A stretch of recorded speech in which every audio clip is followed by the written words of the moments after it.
Yo, what up, everybody? Welcome back to Fed Up, episode 6 with my guest Maidenhead today. That was a good start. Nearly messed up your name. Could you all give us a shout out? Tell us who you are in the band for everybody. Zach Roberts, guitar, backing vocals on the record.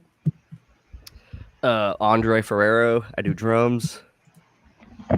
Maniscato, I do vocals. Sean Hart, play guitar. Yay. Well, thanks for joining me, y'all. And how is it going on your side today? Yeah, pretty good. Great. Excited to do this. Oh, yeah. Yeah. It's raining, but it's nice. Yeah, weather is kind of iffy today, but... I was used to getting like one day of sunshine a year, but now thanks to climate change, my kind of personality in the morning is changing to smiling because now I'm getting so much sunshine, and I'm not used to it, man. I'm used to being miserable. Yeah, that stuff affects you, absolutely. Yeah, for real. So, just jumping straight in, Decapitation of a Maiden. You've got the album cover there of. Kind of looks like I definitely see the Ash from versus Evil Dead vibe there, and with a bit of a post-epoch version of Last Stand at the Alamo actually as well. So I just wondered, when did you all get the idea for that cover, and who helped bring that artwork to life for you? I thought of the general concept of the artwork years and years ago, and I actually had a different artist do a mock-up of it originally, but it didn't come to life as we wanted. And it's absolutely influenced by Evil Dead and Army of Darkness specifically. But that was a cool thing you said about The Last Stand as well. I never thought of that. That's pretty fitting. Yeah, you're welcome, man. It's totally rad. It caught my attention straight away, and again, it just hit all the right aspects with me. What I noticed with your sound as well, I mean, there's some absolute rages we'll get into, discussing all the tracks, but you've got that good influence from the classic 90s, HM2, old school death vibe mixed with the thrash, good blackened element as well. Got that really real rawness. So I'm just curious, I know you, Amanda, are in another band as well, Body Death Pact, if I remembered that correctly. Us? Selective, yeah. Oh yeah, Body Wall Defect. Sorry, yeah. I'm using an excuse. I interviewed someone before you guys some a little bit.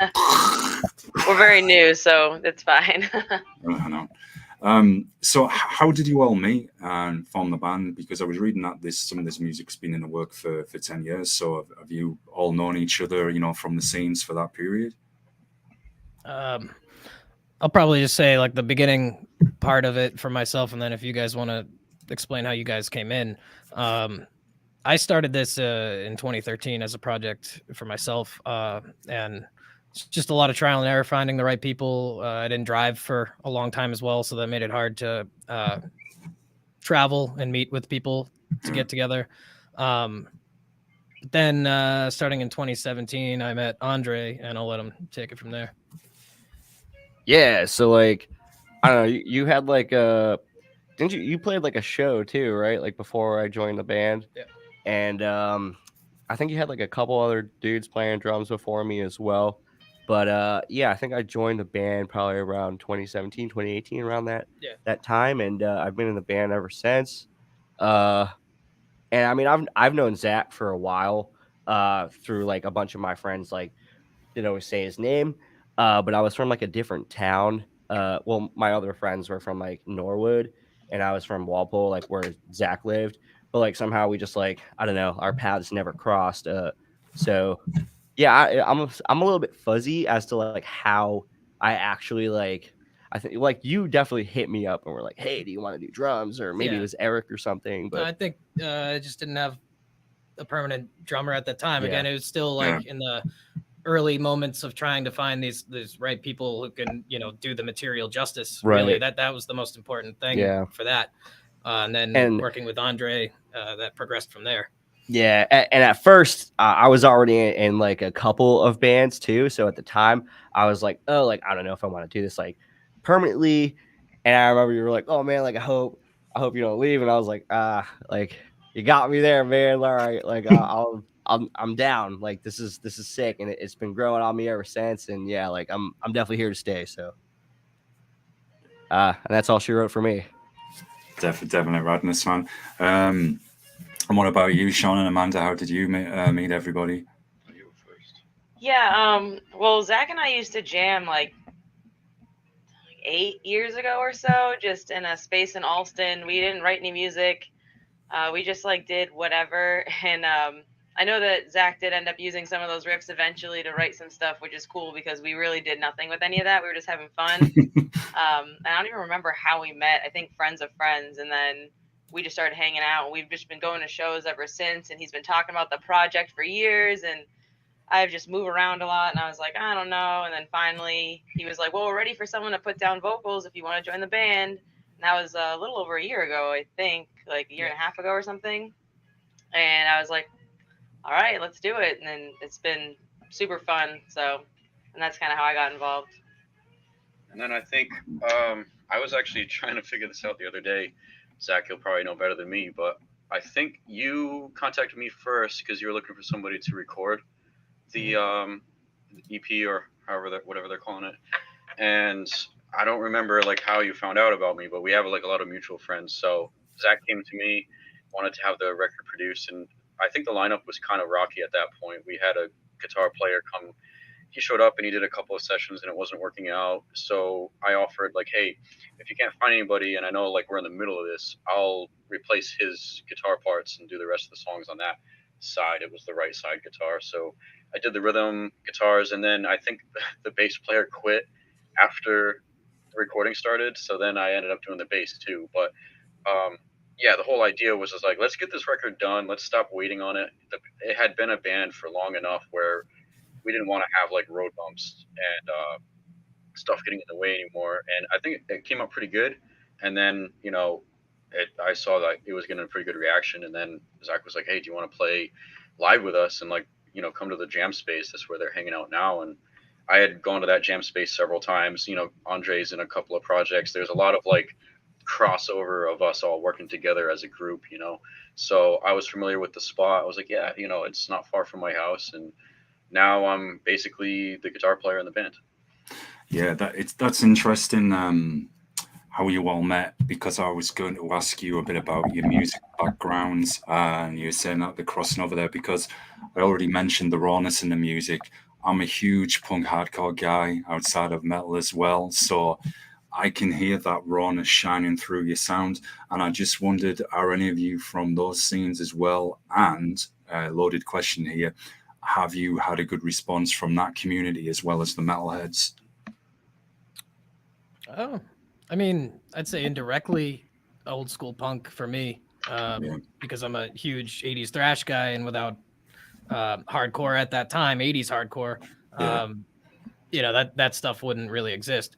So I'd say indirectly, yeah. I mean, I do enjoy preferably 80s style punk music, but I wouldn't say not as much modern hardcore for me, at least. I'll say that when I was younger, I used to skateboard, and a lot of my friends were very into punk. I did listen to like a good amount of punk, like Dead Kennedys, like the Misfits, obviously. But I wasn't really like super into punk. And also some of my like high school friends were very into like hardcore and like screamo as well. So like I dabble with like both of those genres, but I'm more of like just like a metal, death metal, thrash dude. Like Slayer, Metallica, they were like my two loves in in that genre, and yeah, so that's pretty much it for me. I don't know about the response from like the punk community, like hardcore, but the reason I wondered is I'm very much myself. I mean, I like a lot of music, but my favorites: death, thrash, sludge, doom, then grindcore, power violence, crust punk, DB, and pretty much most hardcore. So that's kind of my base.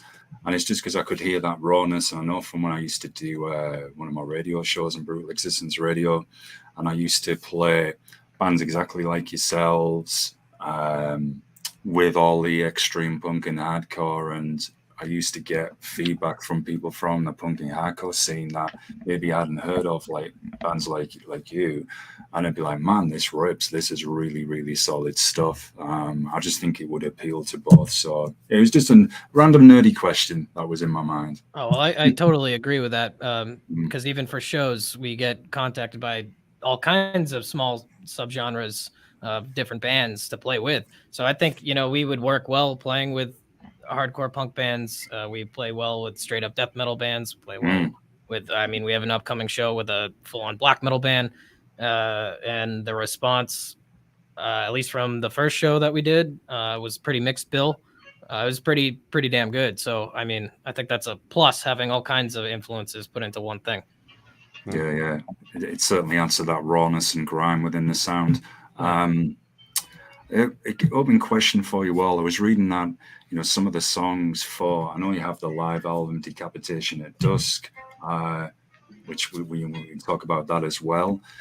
But I was just wondering, with Decapitation of a Maiden, some of the songs there have been in development for 10 years. So with some of you who've just recently joined, did you have some creative input into maybe adding something extra to those songs, difference with the sound, say, or were they all, no, we'll just learn how to play them and that's cool?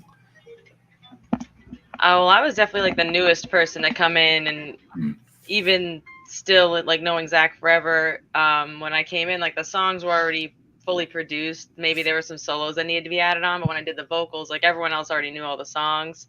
And the vocals for all the songs except for one were written. So there wasn't too much input on my end, but I did get to, no one had ever fully done vocals over any of them. So I did get to like kind of mess around with that a little bit. And obviously with the song that I did write the vocals for, I was able to kind of do a little more of what I wanted, which was fun and helped me like get into it, since it was kind of, everyone else was already into it. Yeah. But yeah, it was a lot of fun just like jumping. It was like I got to jump into a project that was like kind of already complete. So that was cool for me, because I've never been in a band, and it's, from everything I've heard, it's pretty stressful getting the ball rolling, and then hearing from all this seems like it took a long time. So it was cool to just kind of come in for the easy stuff. Sorry, guys. Yeah, just come in and steal the thunder. Yeah. No, but you did do a lot of revisions and playing around with the word layout of the songs and stuff like that, and seeing how the lines should go. So I'd give yourself a little more credit than that. You did mess around with what I had written to apply to these instrumentals. Yeah, we made it work. And you definitely had to come up with those vocal patterns too. Yeah, the vocal patterns. Yeah, that as well. That's fun. Yeah, and your vocals, Amanda, add that rawness. So is that something? Because I'm sure you've heard this so many times. People will say about like extreme metal vocals, oh, it's easy, anybody can do it. It's just screaming and shouting, and it really is a lot harder than people think. You've got the protection, keeping your voice in condition. So have you always just naturally practiced your vocals yourself? It come to you naturally when you've been listening to the band you like? Yeah, well, mostly like I said, when I was jamming with Zach, like 8 years ago or so, like that was much more like very raw, very random. It was like literally jamming. We had like a jazz style drummer. Sometimes we'd have a bassist, and like Zach was messing around with like thrash and death metal, and I was doing God knows what on the vocals. Oops, we've lost you for a moment, Amanda. All right. Yeah, well, there you go. You're back. Yep, I did, yeah. But yeah, so my vocals have been very random for the most part, but much more like lower, like death metal. I definitely I love thrash, but death metal is kind of like where my heart is. And this was like, when I was doing it, it really felt like I needed to do it a certain way. And I guess that's not necessarily true, because I've been doing it lower, but I've been doing it a little higher for the recording, and it was pretty difficult for me to really keep my voice from cracking in those points. And like live and through like just even practice, like my voice has been kind of struggling because it's not really like my register. And now that we've talked about it more, I'm going to be probably working a lower register now that we're doing live stuff and the recording's done. But I really wanted it to have that sound for the recording and for the first show. But it is like a little bit taxing. But when I do lower stuff, it's really not that taxing. Like, with the body wall defect stuff, that stuff just kind of like, it's not hard for me. So it kind of, I feel like for vocalists, it really just depends on what you want to do, what you're capable of doing, and then between those two, kind of where you meet in the middle with it. Yeah. Yeah. And how and how do you keep your voice in good condition? Is it lots of water, lots of rest? Yeah, lots of water. I like eat so many cough drops. It's ridiculous. I went through like a 500 Wow. bag of cough Whoa. drops. I like to like have 2 at a time, 1 on each side, to make sure like it really coats my throat. And then I also drink throat coat. I eat honey. And if my voice is like hurting the next day or the day after, I try not to talk as much because I know that that's like talking or like speaking in vocal fry or even just like practicing vocals in vocal fry. I've heard other vocalists say that's bad. So I just try to avoid even faking vocals and only just talking them if I'm practicing them and not doing like a kind of a false vocal. And then when we do practice, sometimes if I'm not feeling it, I'll be like, you guys do a warm up and then I'll come in on the second one just to make sure I don't like exhaust myself. But I think with the newer stuff that we're doing, because we're going down to D, I don't think I'm going to have that much of a problem because when we're doing like that practice stuff and the stuff that Sean and I are working on, like I could scream all night and the next day my voice is fine. Whereas with Wow. if I'm hitting the stuff the way I do it on the recording, my voice, sometimes I lose it for 2-3 days after. Wow. So, you know, it's a little give and take with that. Yeah, for sure. I think people don't realize just what physical impact it has when you're playing extreme metal, especially when you're touring it. It's almost like a workout in itself. Yeah. And the breathing, you know, I run out Yeah. of breath. Yeah. Gotta take those sips. Yeah, I think we've lost you again, Amanda. What happened? Again. Yeah, the sips are really important. Thank God that I learned about those because I can't. Live is just like once you learn about the recording process, and because I'm very new, I'm only really a listener. Like I don't play instruments, I don't do anything. So they come in and like realize like what goes into, you know, the editing afterwards, and then like what vocalists do for recording, and then like what they're actually doing on stage. It's completely different. So Yeah. I've tried to not be so hard on myself, trying to say all the words, you know, when we're in practice, and that really helped live. Just kind of like hit the notes that matter that people are like looking for, like the end of each line, kind of, and I don't know, just making sure it keeps going. So. Well, it definitely hits on point. I mean, like I said, I could hear that like blackened element coming in, even on the vocals, which all added to the rawness. You know, I loved it. I mean, I love all that kind of music anyway, so it hit all the right buttons for me. But I'm getting the sense just from talking to you, even for this short time at the moment, seem to have this very good chemistry, obviously close friends. So, you know, that's important for the band as well. So it's, I think sometimes, you know, you were saying, Amanda, you know, you were jamming with Zach, but you hadn't done anything else or whatever. But I think it's the timing as well. Sometimes it's surprising. You could get somebody. I'm not going to say every random person because not everybody can do it. Because now someone thinking, "Oh, I'm going to go and start it," you know. Yeah. But, yeah, it's funny how things happen sometimes. It's a timing, who's there at the right place, and how it comes together. And this is the sense I'm getting just from talking to you already. And if I'm getting that, and then people who haven't seen you live yet, I'm sure they will watch this and think, man, I want to see these play live, because if a band is in harmony with each other, it really does come across when you see them as well, especially if you enjoy what they're doing, which hopefully they should be, you know, not like the backing guitarists and TV shows you see where they're just, yeah, this is my money, yeah, whatever. You know. So just to get into talking a bit about some of the songs on the album, I mean, Cabin in the Woods, Zach, that's an obvious Evil Dead line there. Absolutely fantastic. I'm sure there's one where I hear the Necronomicon mentioned. Again, completely fantastic. So has horror always been something that inspired your creative process, Zach, and like kind of that relationship that it has with metal? Because they both can be, and I don't mean this in a patronizing sense, but they both got that good theatrical element to them. Yeah. I think it came from a few different ways I was influenced. With writing that stuff, I mean, this is my first go at really trying to write lyrics in general. So Right. it came down to, what do I want to write about? What do I have passion for in my own personal life? And I think that's where the horror element for at least the first 2 tracks of the album. Both are Evil Dead inspired. Yeah. That's probably my favorite horror series. So it was just a Same. given. Oh, that's awesome. But that's just a given for me to just easily write about. But I will say, originally, Cabin in the Woods, I wanted to write about the movie Cabin in the Woods. Right. Uh, Right. But then I was like, it'd probably just be easier to write about Evil Dead. I know that like the back of my hand. So did that. Decapitation of a Maiden.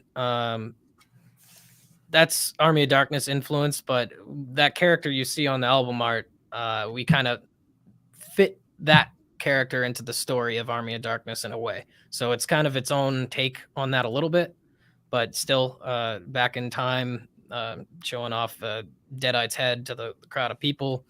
Same kind of stuff, but we wanted to put our own spin on it with our own kind of character. Mm. Yeah, it does. I mean, you could get a sense of, you can see the Ash element there. How he would hold up the Deadeye's head, for example. And that definitely comes across. I'm so gutted, man, that I got the end of season 3 on Ash versus Evil Dead series, and it ties in with Army of Darkness, and then it's just left as a cliffhanger. And I think I read somewhere that Bruce was saying, I don't know if this is 100% right, but I think it was something like the reason it was cancelled because there was so many people were pirating the series, and I was like, that's 100% true.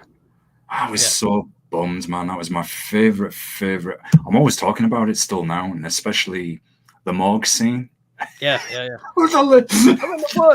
think you showed me that. Yeah. Oh man. Yeah. That's some brutal stuff. Yeah. I'm just glad they got to do that. At least, I mean, it's such a shame that show got canceled after 3 seasons, because they said season 4 was going to be like Mad Max meets Evil Dead meets Fallout. That's what they're saying. That would have been crazy. But I'm happy we got the 3 seasons, and I'm glad it was mostly practical effects like the originals. I mean, the first season they had a smaller budget, so it was a little more CGI stuff than the other 2 seasons because they started building that budget up. But still, I'm super grateful that got to happen in general, and anybody who likes 80s horror should watch that show. Missing out. Oh, hell yeah. I mean, comedy horror is fantastic anyway. It's the way they, just been chatting about this with some other guests actually, but it's the way they just can deliver their dialogue, and like, you'll have the horror part and the violence as well, but it's just the facial expressions, the delivery. It just can be so funny. And yeah, with Ash versus Evil Dead, God, man, I loved it so much. And then again, I was totally bummed now hearing that it was going to be like Fallout, another favorite game series of mine, and then mixed with Mad Max. I mean, the recent movie Mad Max Fury Road, I think is fantastic. Love that movie as well. I know some people have mixed views on it, but I loved it. And hearing that now, I think I'm even more bummed. I think I'll be drinking lots of whiskey tonight after I've talked to you guys. Hell yeah. Yeah. So getting into some of the other songs, Cabinet. This is a delicate one. We've gone forth back and forth in emails, kind of about this sack a little, and I can relate to this. So I remember you mentioning the song, "To a Strange" was sadly about a friend of yours that you lost to overdose as well, and it's again something we both can have certainly got in common and can relate to there. So I'm going to try and phrase this as best I can. So did you want to honor his memory and pay tribute through your music as well, so that he could be part of it? I don't know if he maybe was involved in any of your music in the past with you. Was that kind of one of the reasons behind that song? Well, it was a she, and right. Not necessarily were we going to have any music projects, but she did mess around with a lot of music stuff in general. Towards the end of her life, she was honestly becoming like kind of like a DJ, and it was really cool. I heard some of the tracks she remixed and stuff like that. That was really cool. But I wouldn't say we particularly were going to have any kind of project, but they were somebody in my life that was one of the most supportive people for this in general. So I felt like also with kind of the melody of the song, how it is as well. I think it was like a fitting place to talk about that. Yeah, I wanted a way to honor her. And I mean, she only ever heard demos of these songs until she passed. So what a cool way for me to always have a piece of her in what I've done musically. Yeah. And I'll never forget that. And that's eternal. Yeah, that will never go away. So I'm happy I could have written that about her. And the artwork actually was she did that artwork. It was unfinished artwork, and then my girlfriend actually edited it a little bit to finalize it. But yeah, so it's more than just the lyrics, the artwork as well, and hopefully we'll have some shirts of that to even promote that artwork. That's very, very honourable, man, and I can empathise. I really can, and I'm very sorry that happened, and I really know where. No, I really can relate there. So moving on to the next song, Psychological Warfare and Violence. So is that, I just wondered, is that in reference, possibly the name of that song, is that in reference to kind of like all the psyops and mind control that they do with people? It's just fancy way to say someone's emotionally abusive. Yeah. There's so like people who've been victims of narcissistic abuse in those kind of areas. Yeah, 100%. Yep. Yeah. It's something I can relate to as well, sadly. So there's a real in the music, where there's obviously that extreme. Oh, sorry, did you want to come in, Amanda? No, my camera went out of focus. Right, I just saw your hand there. It's like, is each one of you answering the questions? That's right. I'm turning to that side of the cam. No. There's the obvious raw headbanging moshing aspect. These are circle pit anthems. Anybody that doesn't want to get in a circle pit and do stairwell pit dives, and one of my favorite hobbies as well, having a friend grab hold of you and swing you around at high speeds and then let go. It's always a nice moment. But aside from that, there is a very deep, personal aspect to the music here. Which is I'm getting from you the themes. There is like a very subtle underlying kind of hint at things that could get people thinking, for sure. And possibly would that be the case with Unchained? Is that in a sense referring to someone breaking free, possibly from that kind of abuse, or who's trapped in abuse, who may have been in an abusive relationship? Well, with Unchained, that was originally going to be a placeholder song title. Right. Then Amanda wrote the lyrics about that, so she wants to explain. Yeah, so I kind of went with the horror theme for that, and the name Unchained, it just clicked in my head. Hellraiser is one of my favorite movies of all time. Oh God, yes. Yeah, and so I kind of tried to tie like the emotions of what goes on, like the lies and the deceit and like the greed into it, and go through the story, and like as if you're kind of experiencing it or watching it. So it's not so much like this is a song about Hellraiser and the Cenobites, it's kind of like more like describing it as if you don't really know what you're going through as you're going through it. And so it is basically like, in a sense, someone does like take things too far, and like they do pay the ultimate price at the end. But that was it was just kind of convenient that just kind of came to mind, and then I just wrote it based off of the storyline of that movie, kind of, and just kind of changed it a little bit. I've got a quick follow. What did you think of the recent Hellraiser movie, the new one? I didn't like it personally. I just wondered what you thought. No. Yeah, it sucked, didn't it? Yeah, the Um, the first three yeah, I liked. yeah, And then after that they got kind of cheesy. There were a couple that like I don't even know which ones because they weren't that memorable, but I just I feel like they kind of sold out with it, and it's not very scary. It's just kind of like tacky, which yeah, would be cool if we were still in the 80s, but we're not. So it's yeah, like kind of just sell out. But I mean, the old one, like it still is.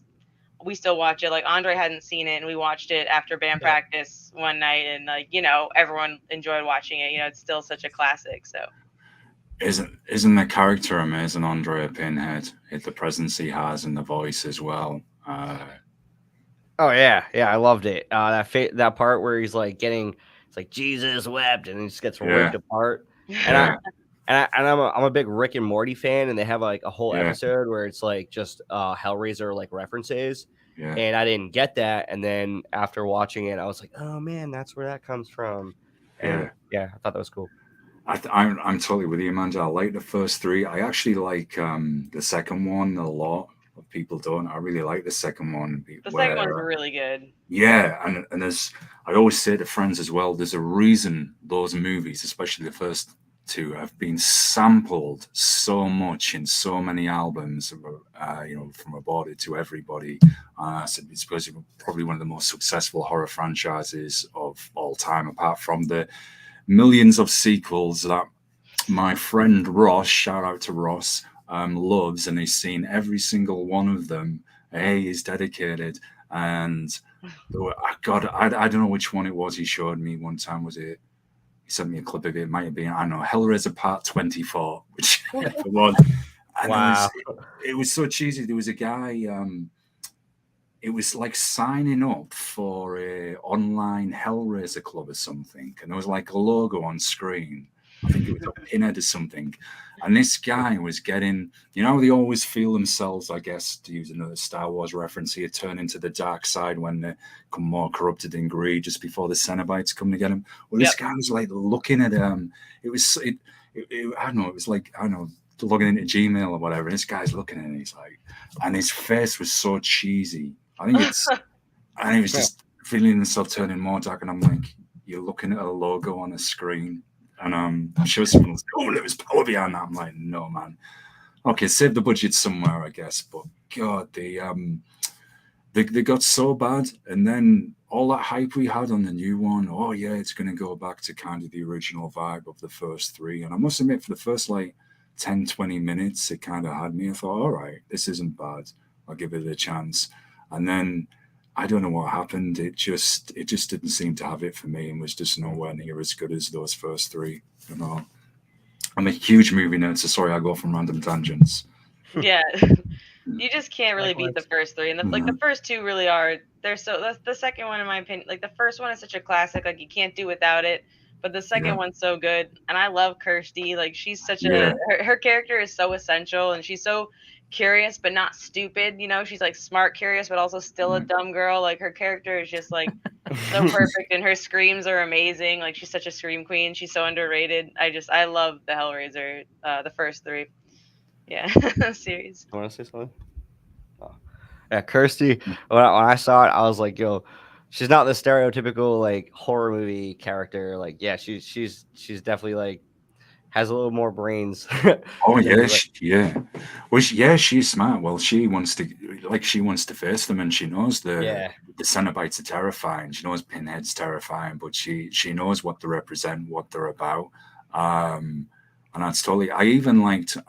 And I know they can say the effects look a bit cheesy, but when the doctor gets put in that kind of I forgot what it's called now. It's like the end of the second one, I think, where there's like that tower and it turns him into the Cenobite just before that scene happens where he says the doctor is in the house. Yeah. Even the effects on that, the way that happened, and then this guy comes out like his extreme body modification, I guess. I thought, well, for the time and what they were doing there, that was pretty amazing filmmaking.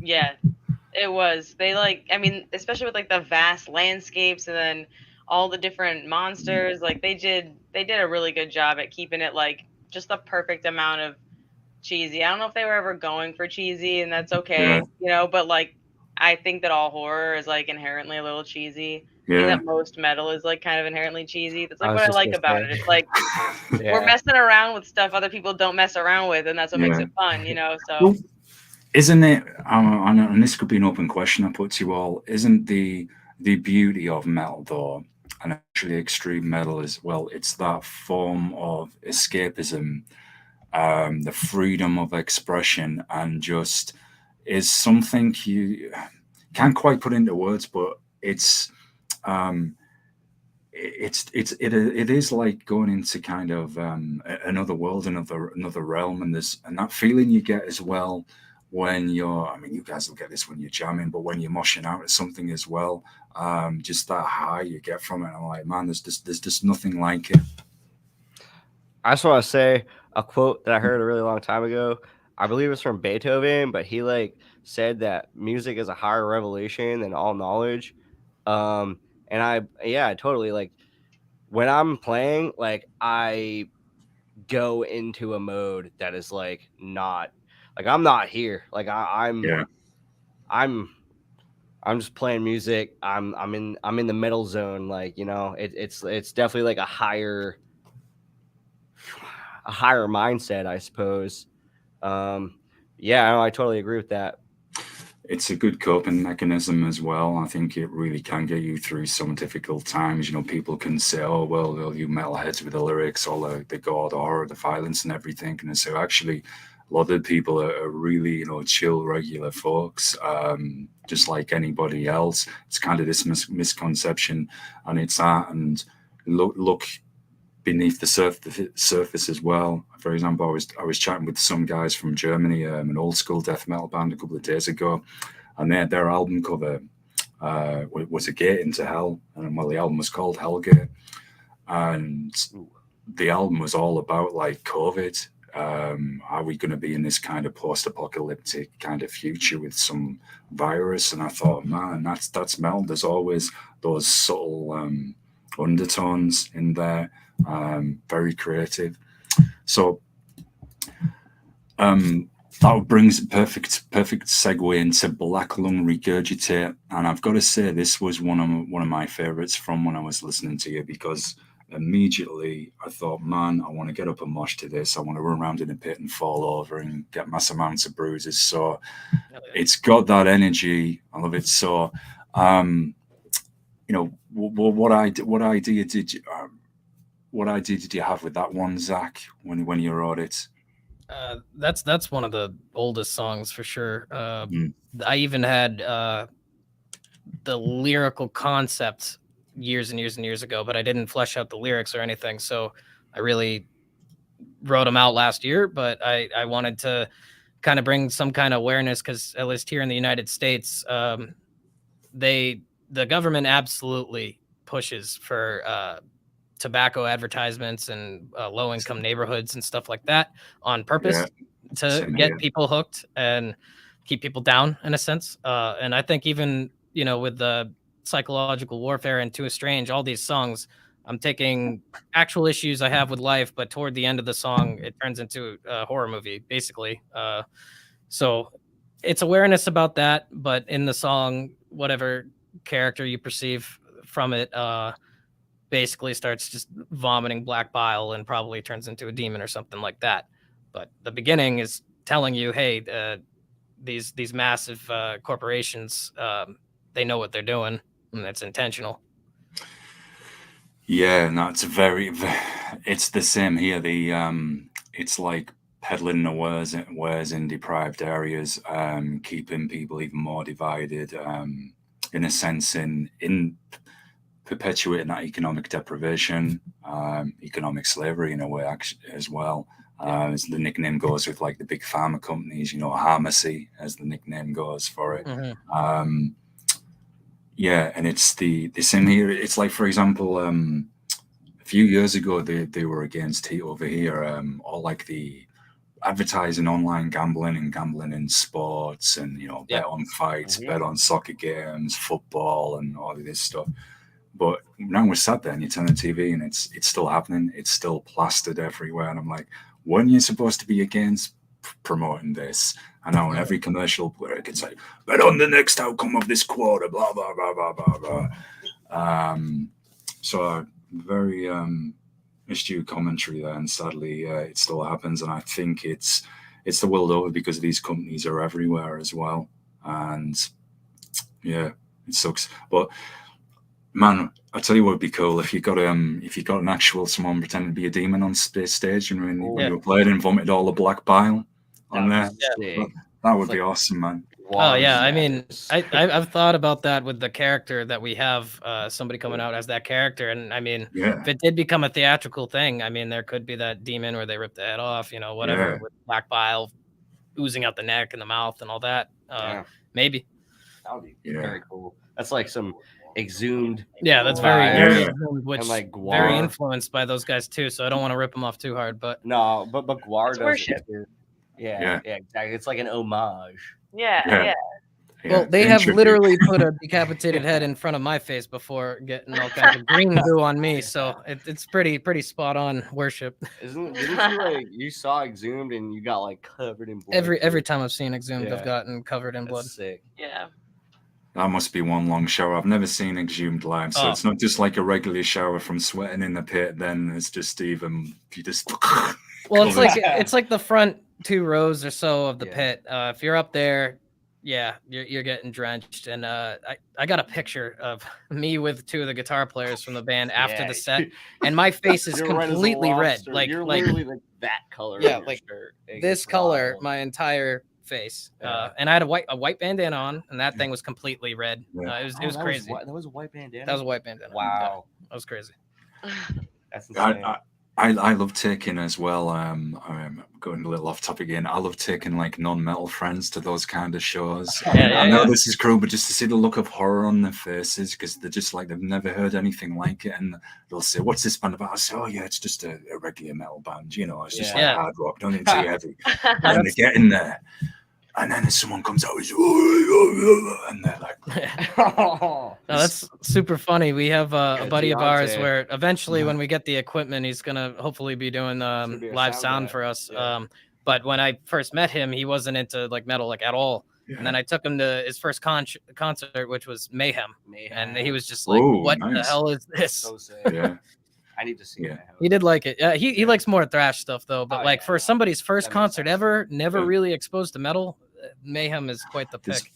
The band, I cannot remember the name. I know they were from Sweden, and it was a death metal. I think they were Brutal Death. And a guy, he come on stage, and he had like his army boots on, the camo pants, and all I can remember. And my friend's face, I mean, he was an absolute horror. And the guy grabbed the microphone, and the first words he opened up with was something like, "This song is about setting people's faces on fire." Whoa! And my friend was just what?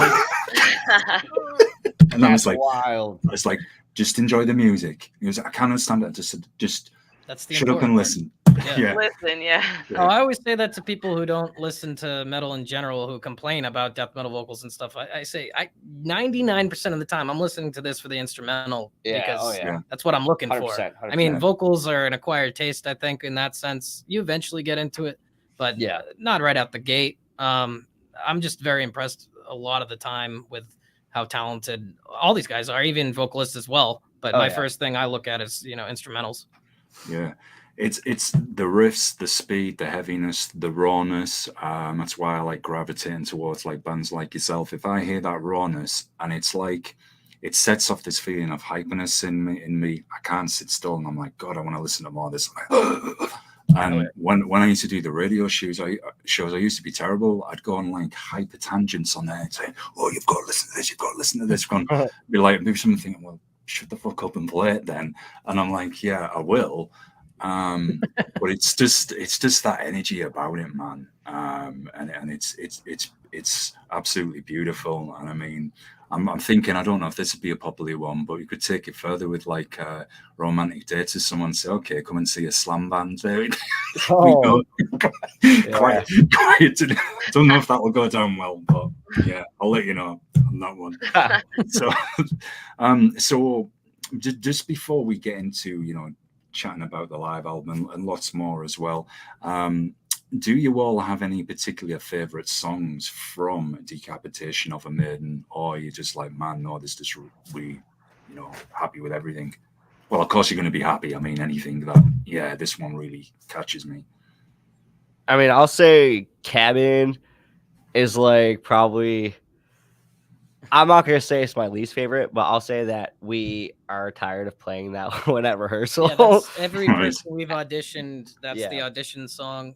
Yeah, that's our warm up song for years me. and years and years and years and years of that song. For me, so. it's like I really love certain parts of every song. I like all the songs, but To a Strange and Decapitation are like those two songs. Decapitation's like kind of hard for me.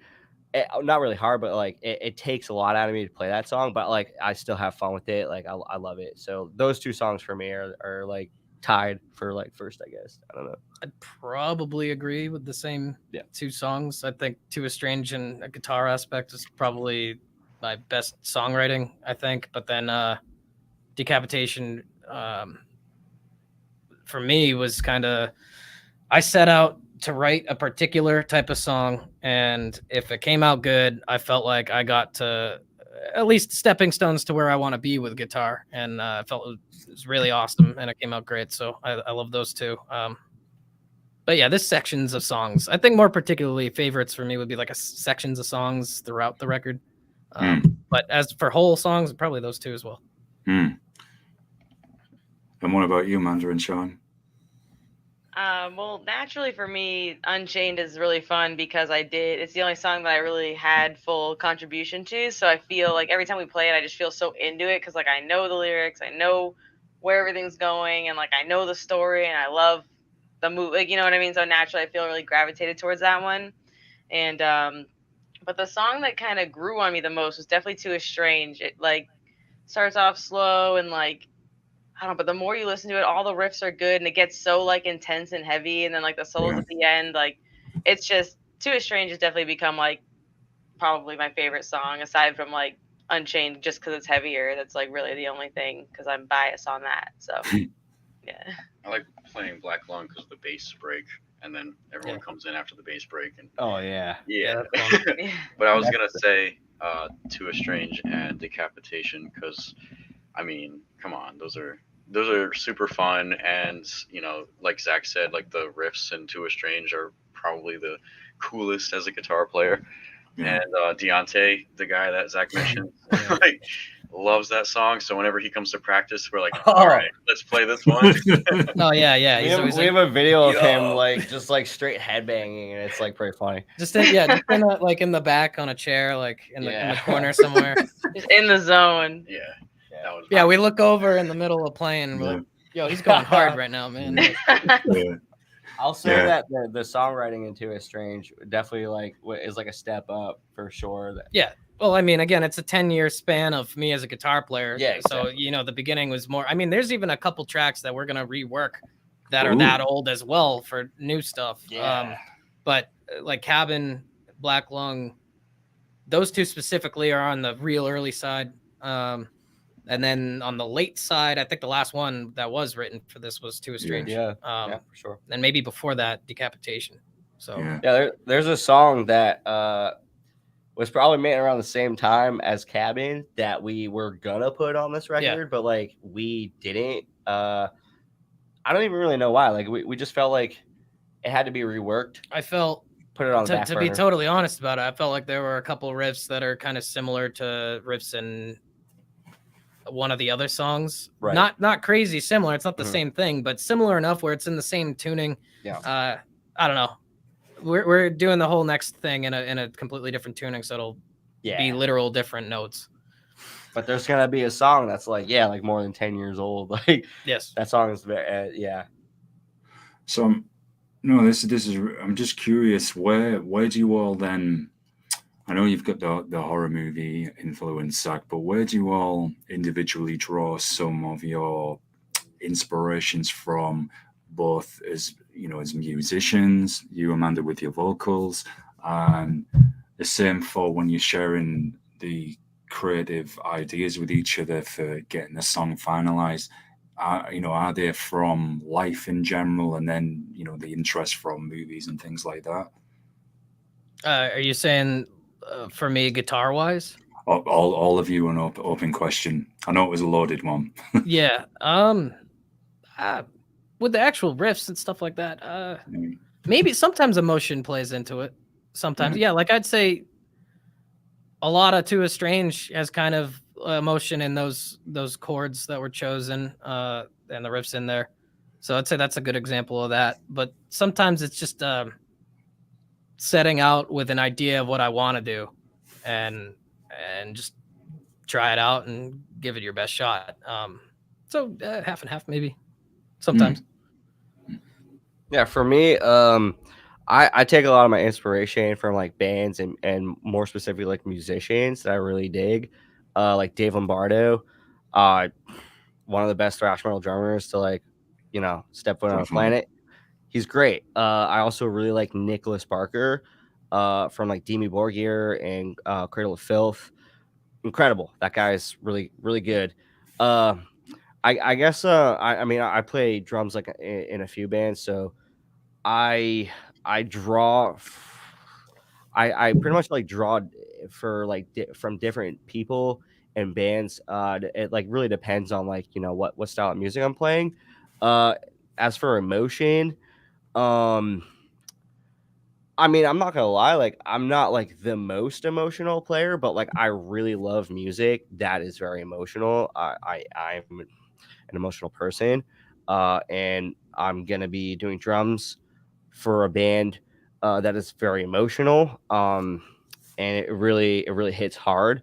But for stuff like this, it's more like I'm very analytical when I'm writing my stuff, and then once I get like the beat down and the rhythm and stuff like that, then I'll start throwing emotion in when I'm completely comfortable with like playing the song. But yeah, so like I kind of dabble in all areas for everything. But like yeah, Dave Lombardo is a very big inspiration for me for sure. And George Colias from Nile.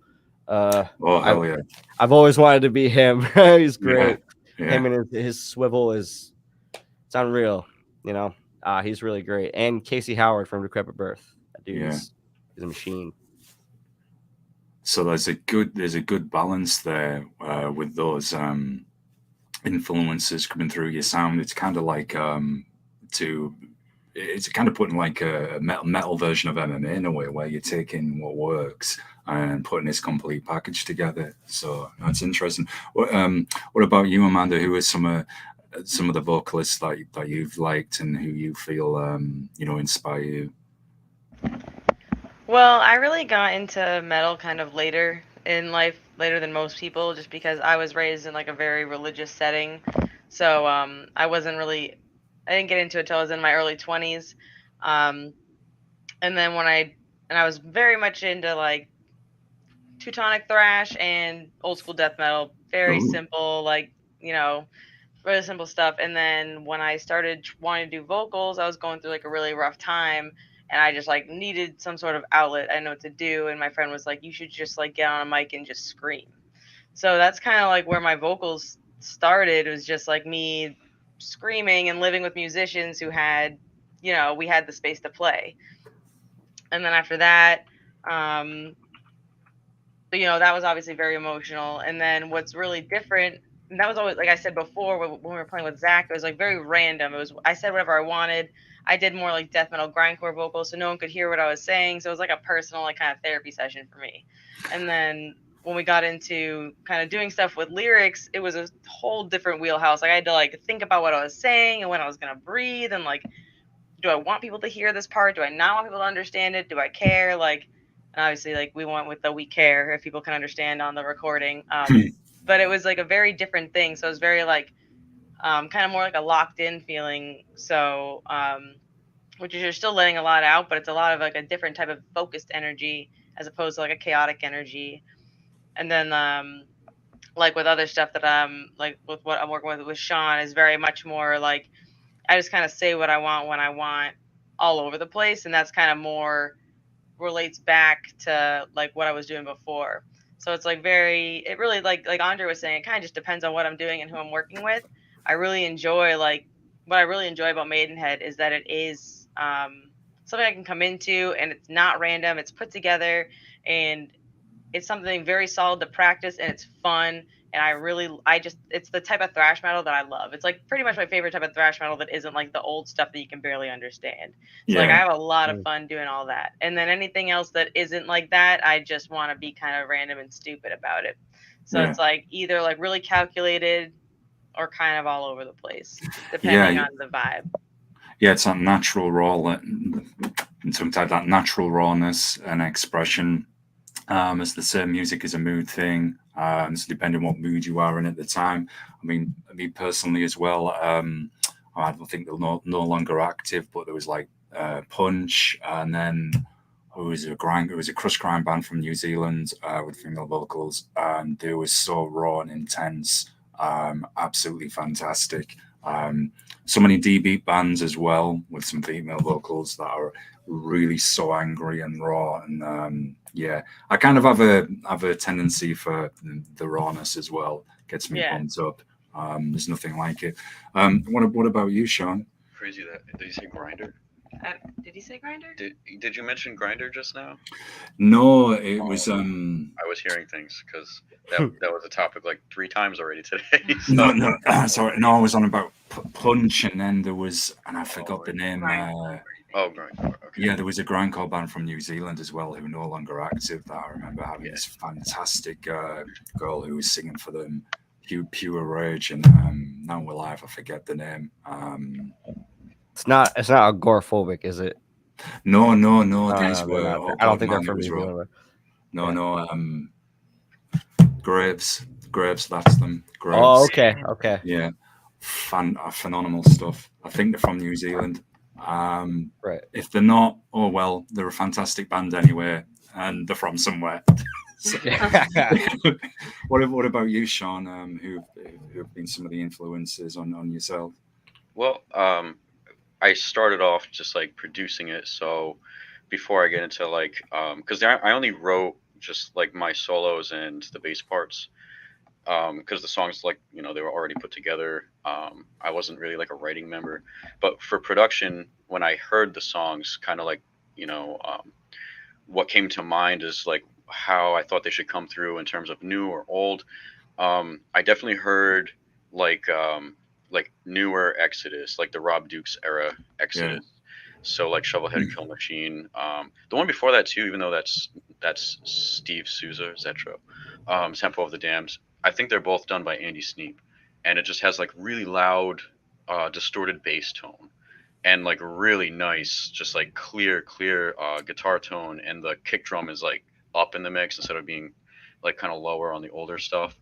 And then another guy that I was listening to is Terry Date, and he did like I think it's Horoscope or Years of Decay, one of those Overkill records that I think it was like Pantera heard it and like, oh, we want to go to that guy because that sounds so good, And that's the same idea. Like I love Dee Verney from Overkill as like a lead bass player kind of guy, and his bass is always really loud in the mix and it's like twangy.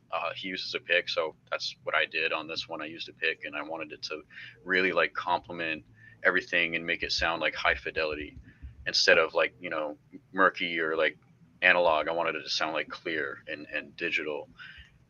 So that was kind of the influences as far as like the mix.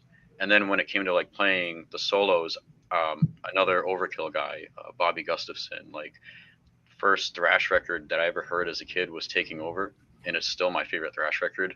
And I love those solos because they're like kind of like what somebody, I don't know, like Metallica was going for, but they just didn't have the chops, like the crazy whammy bar stuff. But he could also sweep, and he was also very like tight.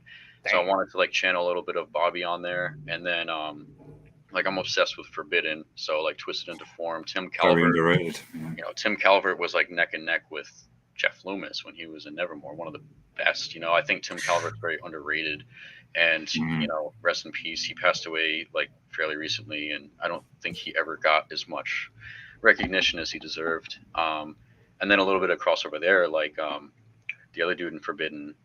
played for Death when they did that album with Andy LaRock on the leads. Was that Individual Thought Patterns? I believe so. I think it is. Yes. I'm pretty sure.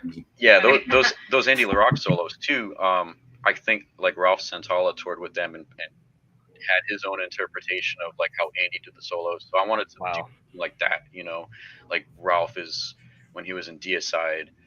You listen to a Deicide song and you're like waiting for that solo, like that moment where the song is like no longer death metal for a little bit. I wanted to, that goes heavy thrash almost. right, yeah. So I think between those handful of guys, that's what I was looking at with the guitar, and then for the bass, just overkill, man. Their bass playing is rad, so I wanted Maidenhead to have like really cool loud bass.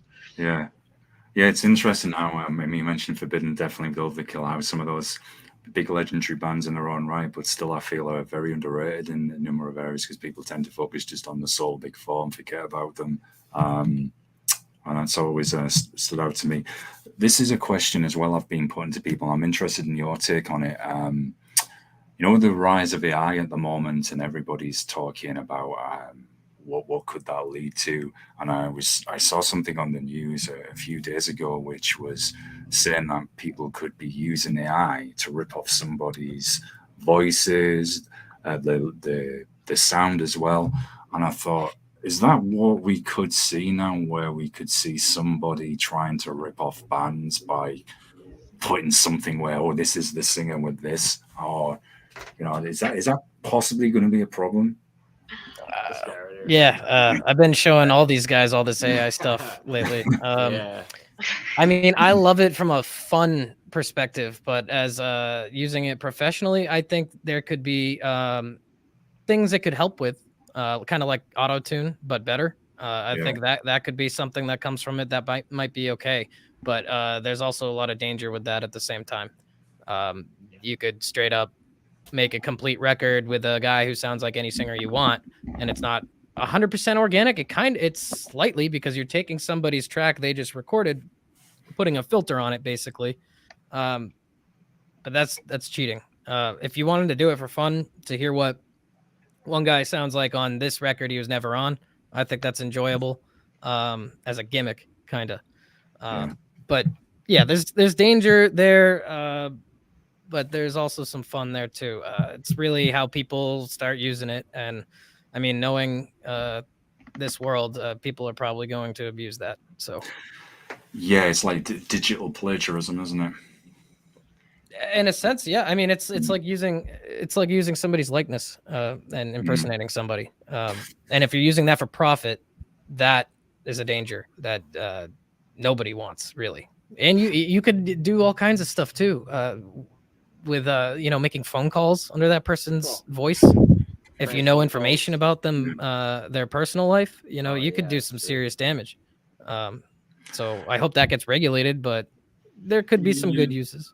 Yeah, I think some of the politicians and politricks may want to use that for dubious purposes, maybe with phone calls and that sort. Oh, yeah, definitely. We might not, yeah. You know how when there's a political scandal, you'll see on the news they'll play that voicemail or whatever it was of whoever talking about the said scandal. You could just do that now and make it up. Yeah, and exactly. Send it in. There you go, and they'll be like, "This is real. We have this voicemail from that person's phone." Yeah, we watch these videos where the past 3 presidents, they're all playing Minecraft together, and it's like I saw it. I love those. I love like those. 15 episodes, and it's like pretty legit sounding. Like obviously there's times you can tell, but like, it's like Obama, Biden, and Trump. Yes. It's so good. Think of 5 years from now, though. You can think of 5 years from now, though. Yeah. You can kind of hear some hiccups here and there, but in 5 years, it's probably going to be flawless. I would see this technology advancing very fast. Yeah. It'll affect the studio, but live, I mean, no. Just like everything, the production's gotten better live, but you can only do what you can do on stage. So. Yeah, I agree. Yeah.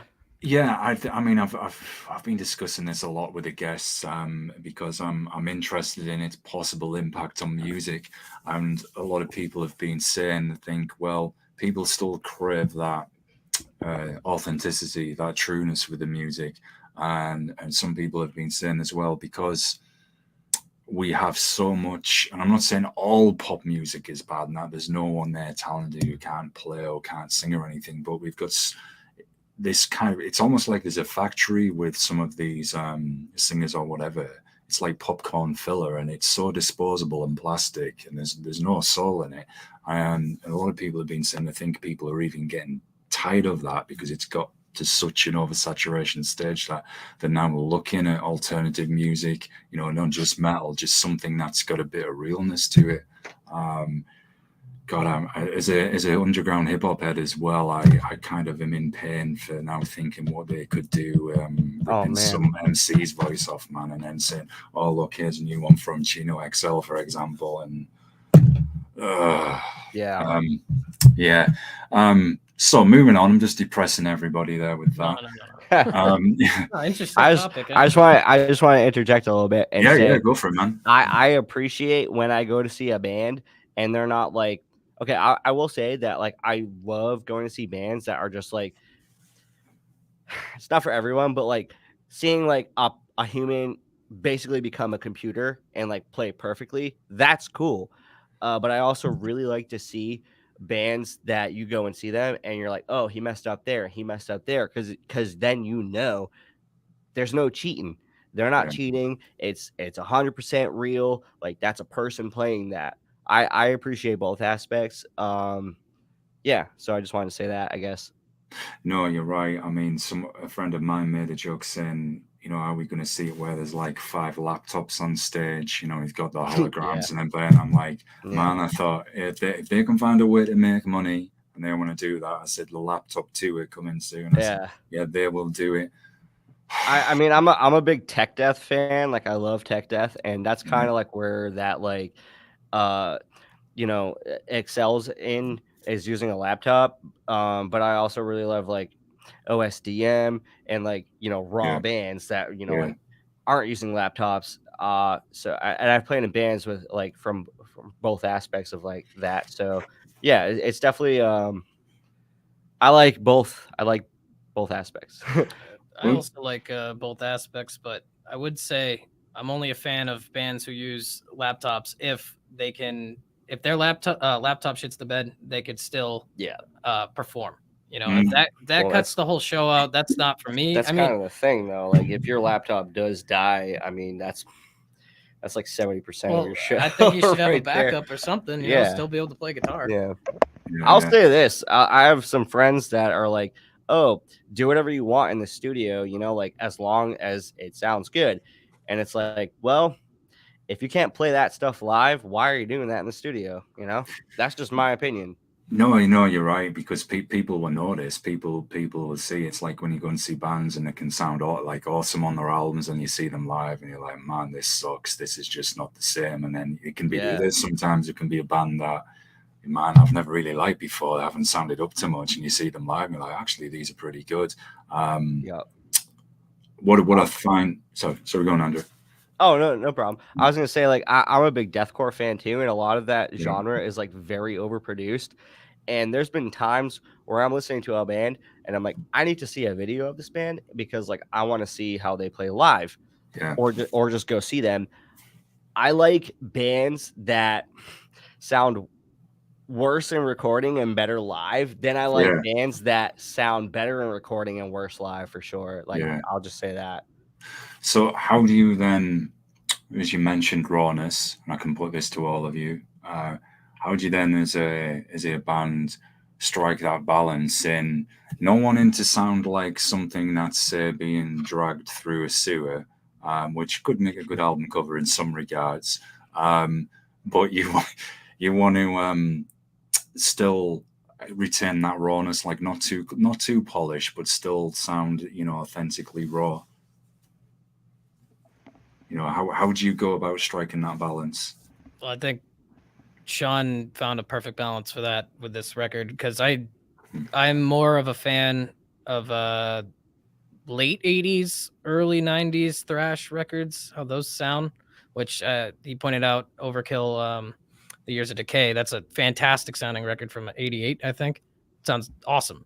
Then, you know, Megadeth, Rust in Peace, all that stuff sounds great for those times. But I think there's things that could be updated.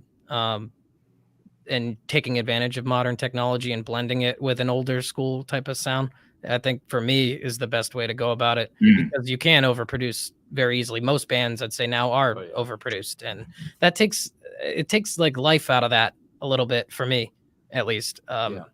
So I think finding a good middle ground is the best way to go about it.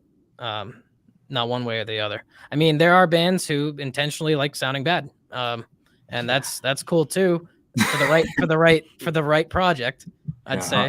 I agree. Because that can add to the emotion behind the music, what they're going for, like more type of like black metal type stuff. Yeah, I was gonna say. Yeah, the lo-fi. They love yeah, it. which It that sounds could, like a potato. You yeah, know? I mean that can add to it. That can add to it, but that's not always gonna work. And then being way overproduced is not always gonna work also. So it applies to what you're doing with your music a lot. But I always say, even with these black metal bands or overproduced bands, I'd say, hey, meet in the middle always. I think you're gonna have people who on both sides appreciate it for that reason. Yeah, agreed. A little bit of something for everybody. Like I love like bands like the Zenith Passage, where it's just like crystal clear. But also I really love like bands like I love grindcore as well, and most grindcore recordings are like crappy as hell. So it's like I found my own medium of like, okay, like I use like a triggered kick sound, so it's, you know, but the most of my drum sound is like, yeah, it's like real. So and Sean can take it from there. This album was cool that it was like Zach said, we would kind of get the old school vibe of those early 90s, like late 80s sounding records, because the way that the drums were cut, there was no click. It was jamming along to Zach, and then being able to layer on top of that, there's like tempo fluctuation, so it's not computerized, there's no quantization or like anything that Andre played is what he played.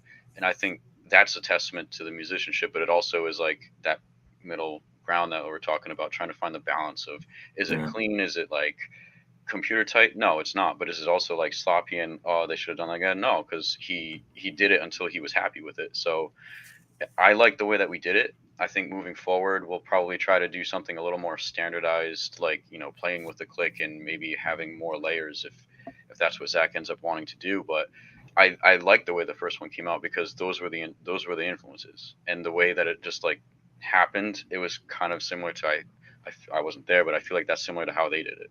They just played in a room together, tracked, you know, cut the drums, and then layered on top of that on whatever amount of tracks the tapes allowed back then. But I like that. I like that vibe, especially with thrash, because thrash isn't like the hyper robotic Zenith Passage type stuff or Surruption, you know, those bands where Decapitated, where the computer tightness like adds, you know, to the riffs, and like if those riffs were like a little sloppy or a little off time, it wouldn't hit you. But with thrash, it's like you want a little bit of looseness, you want to feel like the band is playing in front of you.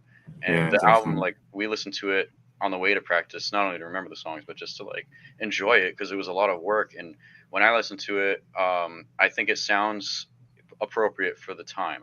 It sounds like a 2023 record, but it's also like an appropriate like old school thrash style. So that's in a nutshell basically like how we got that balance, I guess. I just want to say one little tidbit of information. When I recorded drums for that, our friend was helping me engineer, Chris. I love him, but he brought a bottle of gin, and I was I was feeling good, you know.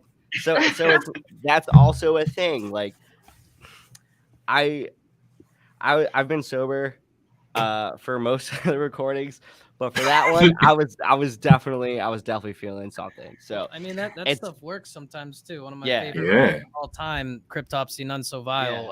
I'm pretty sure there's some superstition that flow was absolutely smashed. Wow. I never heard that whole record. And I mean, those parts he's playing are pretty damn impressive for being that under the influence. So Flow is insane. Like one of the fastest drummers out there. But yeah, like Chris had a bottle of gin, so and me and you, like you were definitely messing up when you're doing scratch. Oh, well, I mean, I knew that was not going to be the recorded guitar tracks at all. So I was like, all right, as long as he has a general idea of where we're at, it should be fine with drums. Yeah. So, but yeah, I just wanted to say that there are parts on that album or EP rather, that I hear and I'm like, oh man, like I kind of wish Chris did it. That sounds a bit. That sounds a bit like my language lessons sometimes when I kind of just stumble through them. Like, oh yeah, you do, you understand? I'm like, oh yeah, of course I do. And then yeah, no, there's the hoping I get there somehow. But what's interesting, you mentioned that you listen to a lot of deathcore as well. One thing I've noticed with deathcore and death metal as well is it's not afraid of bringing, we've been talking about external influences, but you've got bands like, the obvious one, Nile, but Aid, who are like the Romano, like a Roman version of Nile in a way. I think, did George Callias do something with them? I think he might have. I'm sorry, what was the band you just said? Aid, ADE. End. Oh, okay. I love that band. Are you talking about the band with with Billy from the Dillinger and Will Putney from Fifth No, they're cool as well. They're called Aid. They're from Italy, and they're kind of like how Nile do everything with ancient Egypt and death metal. Yeah. Well, Aid are like it's probably my accent. It's like a Roman version of Nile. They do it like on Roman history, and they're bringing some of those traditional Roman instruments. And hey, man, it works. There's the melodic there with the brutality, and it's clean in part. It's very clean, but it's still got that heaviness. And I've noticed, death metal and deathcore as well isn't afraid of doing that. Okay, sometimes it doesn't quite work, but deathcore is essentially becoming its own entity. You've got like black and deathcore, all those subgenres. Yeah, like Lorna Shore, and there's actually a band from our state, from Brockton, called like Worm Shepherd, and they're very sick. They're really cool. And actually, we had a member. Well, we had a dude do vocals for us like before Amanda, and he said to me that he like wrote like a couple songs for them like on guitar. This dude Kyle, I believe, plays in a band called like Judge X Judy. Judge X Judy. Yeah, they're like a grindy, hardcore band. Yeah. They're cool. I like them a lot. But like they're all trying to do like the symphonic like black metal, like stuff like route. But also you said something about like Egyptian, and I just want to point out. Or not really point out, it's kind of like random, but like I really love go for it, man. I love this band from Germany called like Sijin, and they are about that. They have an album called like Sumerian Promises, and it's like you should really check them out.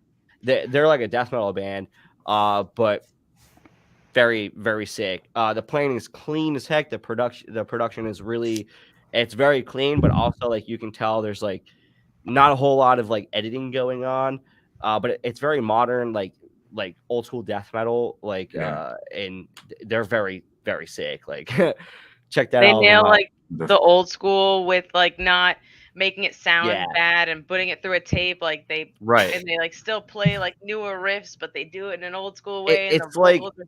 It's like I've been addicted to it since Andre showed me it, and I probably listened to it more than anybody this year. Oh man, I love it so much. I spent $50 on a shirt from Germany. I was like, I need this shirt. Dude, seriously, remind me, drop the link for them. Yeah, absolutely. They're like Morbid Angel, and they sound like Morbid Angel, but like newer and like I don't know. Just like a breath of fresh air, Yeah, it's funny. At first, I thought you were going to say German as well. A band called, and I'm going to butcher the name. They're called Mart, and it's spelled like M, then 2 A's and a T. But they just sound. They're not bad, but they pretty much just sound like Nile. Yeah. Really. Oh, what? Yo, I gotta check that out. Yeah. Holy shit. But I know what you're saying, Amanda, with the sound, because did you guys have you ever heard Trench Rot? I think they're from Philly. Trench Rot? Trench Rot, yeah. I don't know. Oh God, man, they're like an old school death band, but use the modern sound. So they still don't sound too clean, but still got the rawness there. I don't know if they're still active. I've been on a 3-year hiatus, before this, as I've said in the emails, only being sporadically back. So I've slept on some bands, not intentionally, just had stuff to deal with. But yeah, I totally feel what you're all saying. Getting back to your own music, because I know I'm going on tangents here. It's cool though. I like. Thanks. Yeah. Thanks, man. I can't help it. I just get so pumped and hyper about this stuff, and then when I hear you mentioning interests and bands that I like, and then I mentally note that I'm like, oh man, that's awesome. So I've got to ask about this. Or do you like it? Well, I'd say this is kind of after every rehearsal. This is how all four of us end up talking for like an hour and a half right after. So that's exactly what we do. We're just like, hey. Yeah, I mean this inspires music, and it's part of the fun of being a musician and talking about all the stuff you love. Isn't it one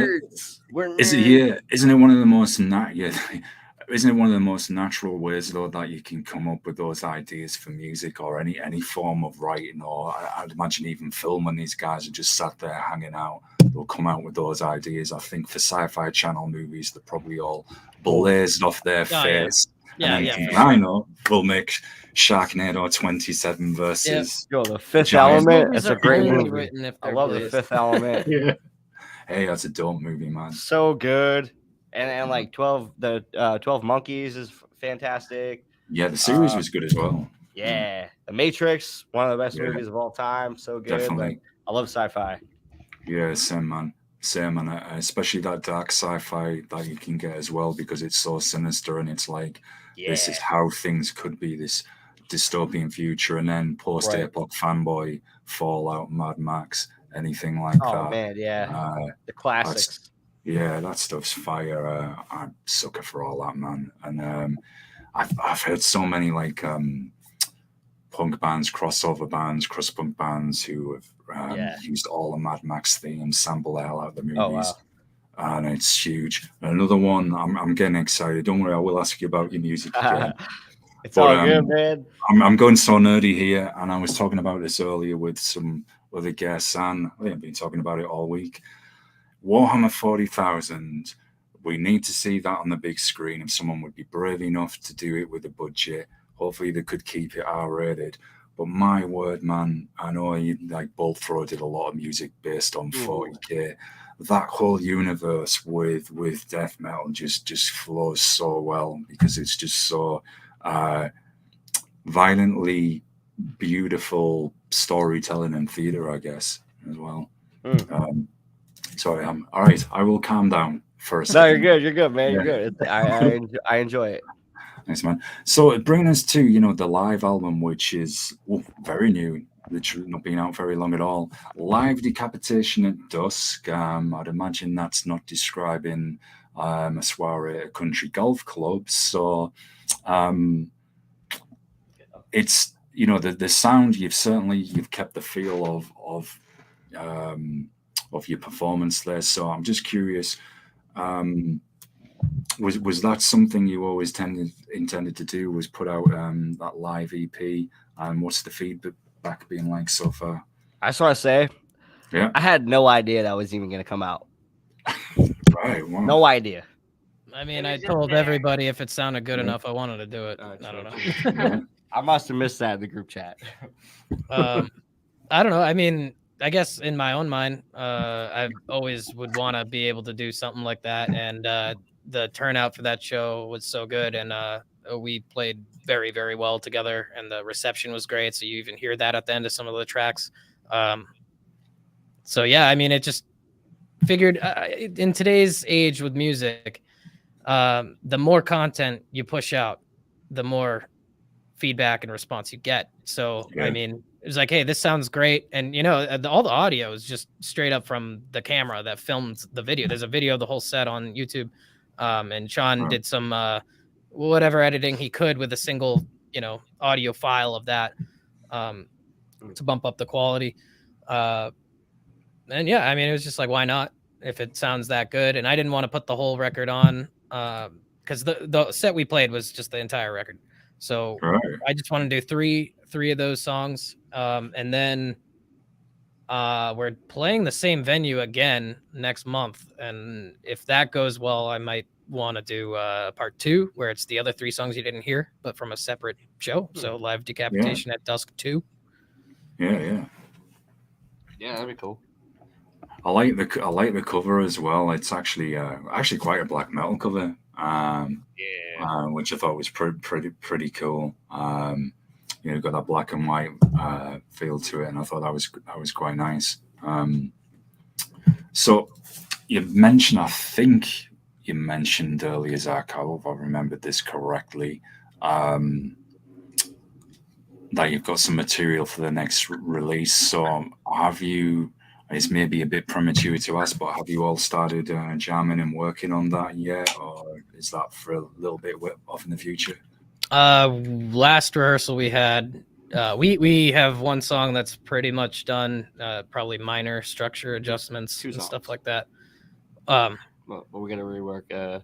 Yeah, we have like a few songs that are the structure's pretty much there, but this one specifically is like pretty much 100%. Just need whatever parts Sean wants to add, and hopefully we're gonna demo that out next week. So yeah, we're starting to work a little bit on the new stuff, because also this has been such a long process of getting these songs done. I'm going crazy not writing any new songs and not playing anything new. It's driving me nuts. So definitely want to try and pump out some new stuff as soon as possible. I don't know about releasing it, but at least demoing stuff out and starting to hear what another record would kind of sound like with demos. So yeah, we're working a little bit, slowly but surely. Yeah. I know you're going to keep some of those similar themes that we've been talking about as well for that release. Yeah, I'd assume so. A lot of horror. Nice. From Amanda's side of writing, I think she intends on writing a lot of horror. I mean, there might be a couple songs where I might write some lyrics. We'll see. I might try to write some lyrics. Yeah, I mean, everybody's welcome to write whatever they want. Some riffs. So it really depends on what everybody's input is and what they want to do. If anybody particularly is like, hey, I really want to write lyrics about this for this song, I wouldn't say no. If it fits and it works, it sounds great. Yeah. Let's go. The more input, the better for this next stuff. That's kind of where we're at right now. Yeah, and this is an open question for you all as well. When you encounter those difficult moments when you feel this riff isn't quite sounding like how I want it to, my drums, aren't sounding out, my vocals maybe, I'm thinking, man, I'm just not reaching it today for whatever reason. The same with bass. How do you get past, I guess, those creative blockages when they happen? Do you take a break, a couple of days off, and then come back to it with a fresh approach? Does that work? I'm just curious. Okay, so for the most part, for me, at least when it comes to like thinking of drums, I don't know. I at least for this stuff, like I generally have like an idea of like what I want to do. For a lot of the other bands, where I'm just like, like I don't know what I would play for this part. We usually take a break, go out for a smoke, a cigarette, and usually the other kids, or the other dudes rather, they'll play like a tune, or they'll be like, oh, let's draw inspiration from this song. Now, I don't really particularly like doing that. I have all my influences in my brain. I like to just not listen to music because it makes my stuff that I play more original. But yeah, like I might take a day off. Definitely take a break for a little bit for sure, and just collect my thoughts. Yeah. What about you guys?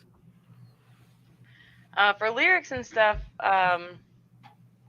if I'm struggling, sometimes like I was struggling with something that I was writing for Bodywell Defect, and I was like, you know what? I actually have like all these things going on in my head that are a song that I really want to write for Maidenhead. So I just stopped doing that and started writing. Oops, we've lost you again. Uh-oh. Oh, there you are.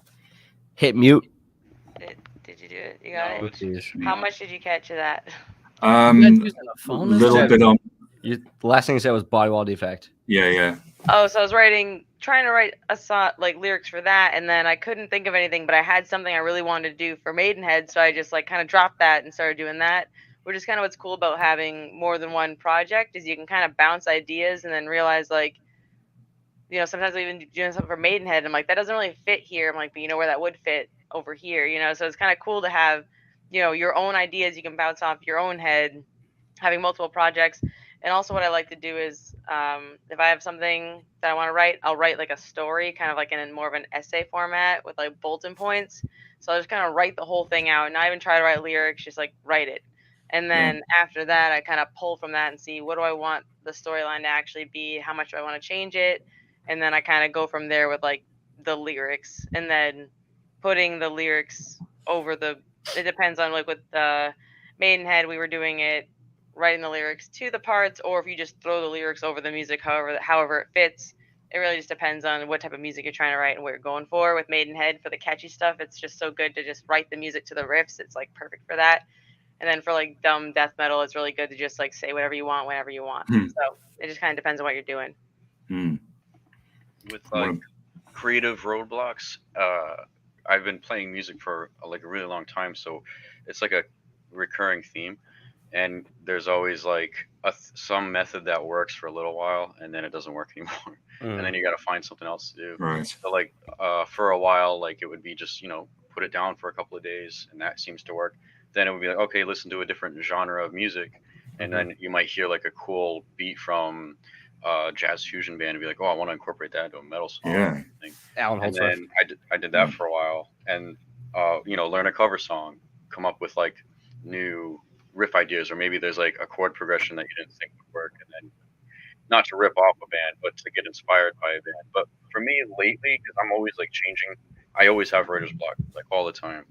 But lately, going to a show and like seeing how their ideas translate onto the stage, and then you can get home and picture like a guitar on that side, a guitar on that side of the stage, the bass, like imagine the vibe of the room, what parts of the song made you go holy shit, and then like try to remember and do something similar with your music. So and anytime I go to a show, like I just want to go home and pick up my guitar. I just get so giddy when I watch music, live music. So like that's been basically my go-to, but I know everybody's different. Maybe some people the same thing works, which I wish was the case for me.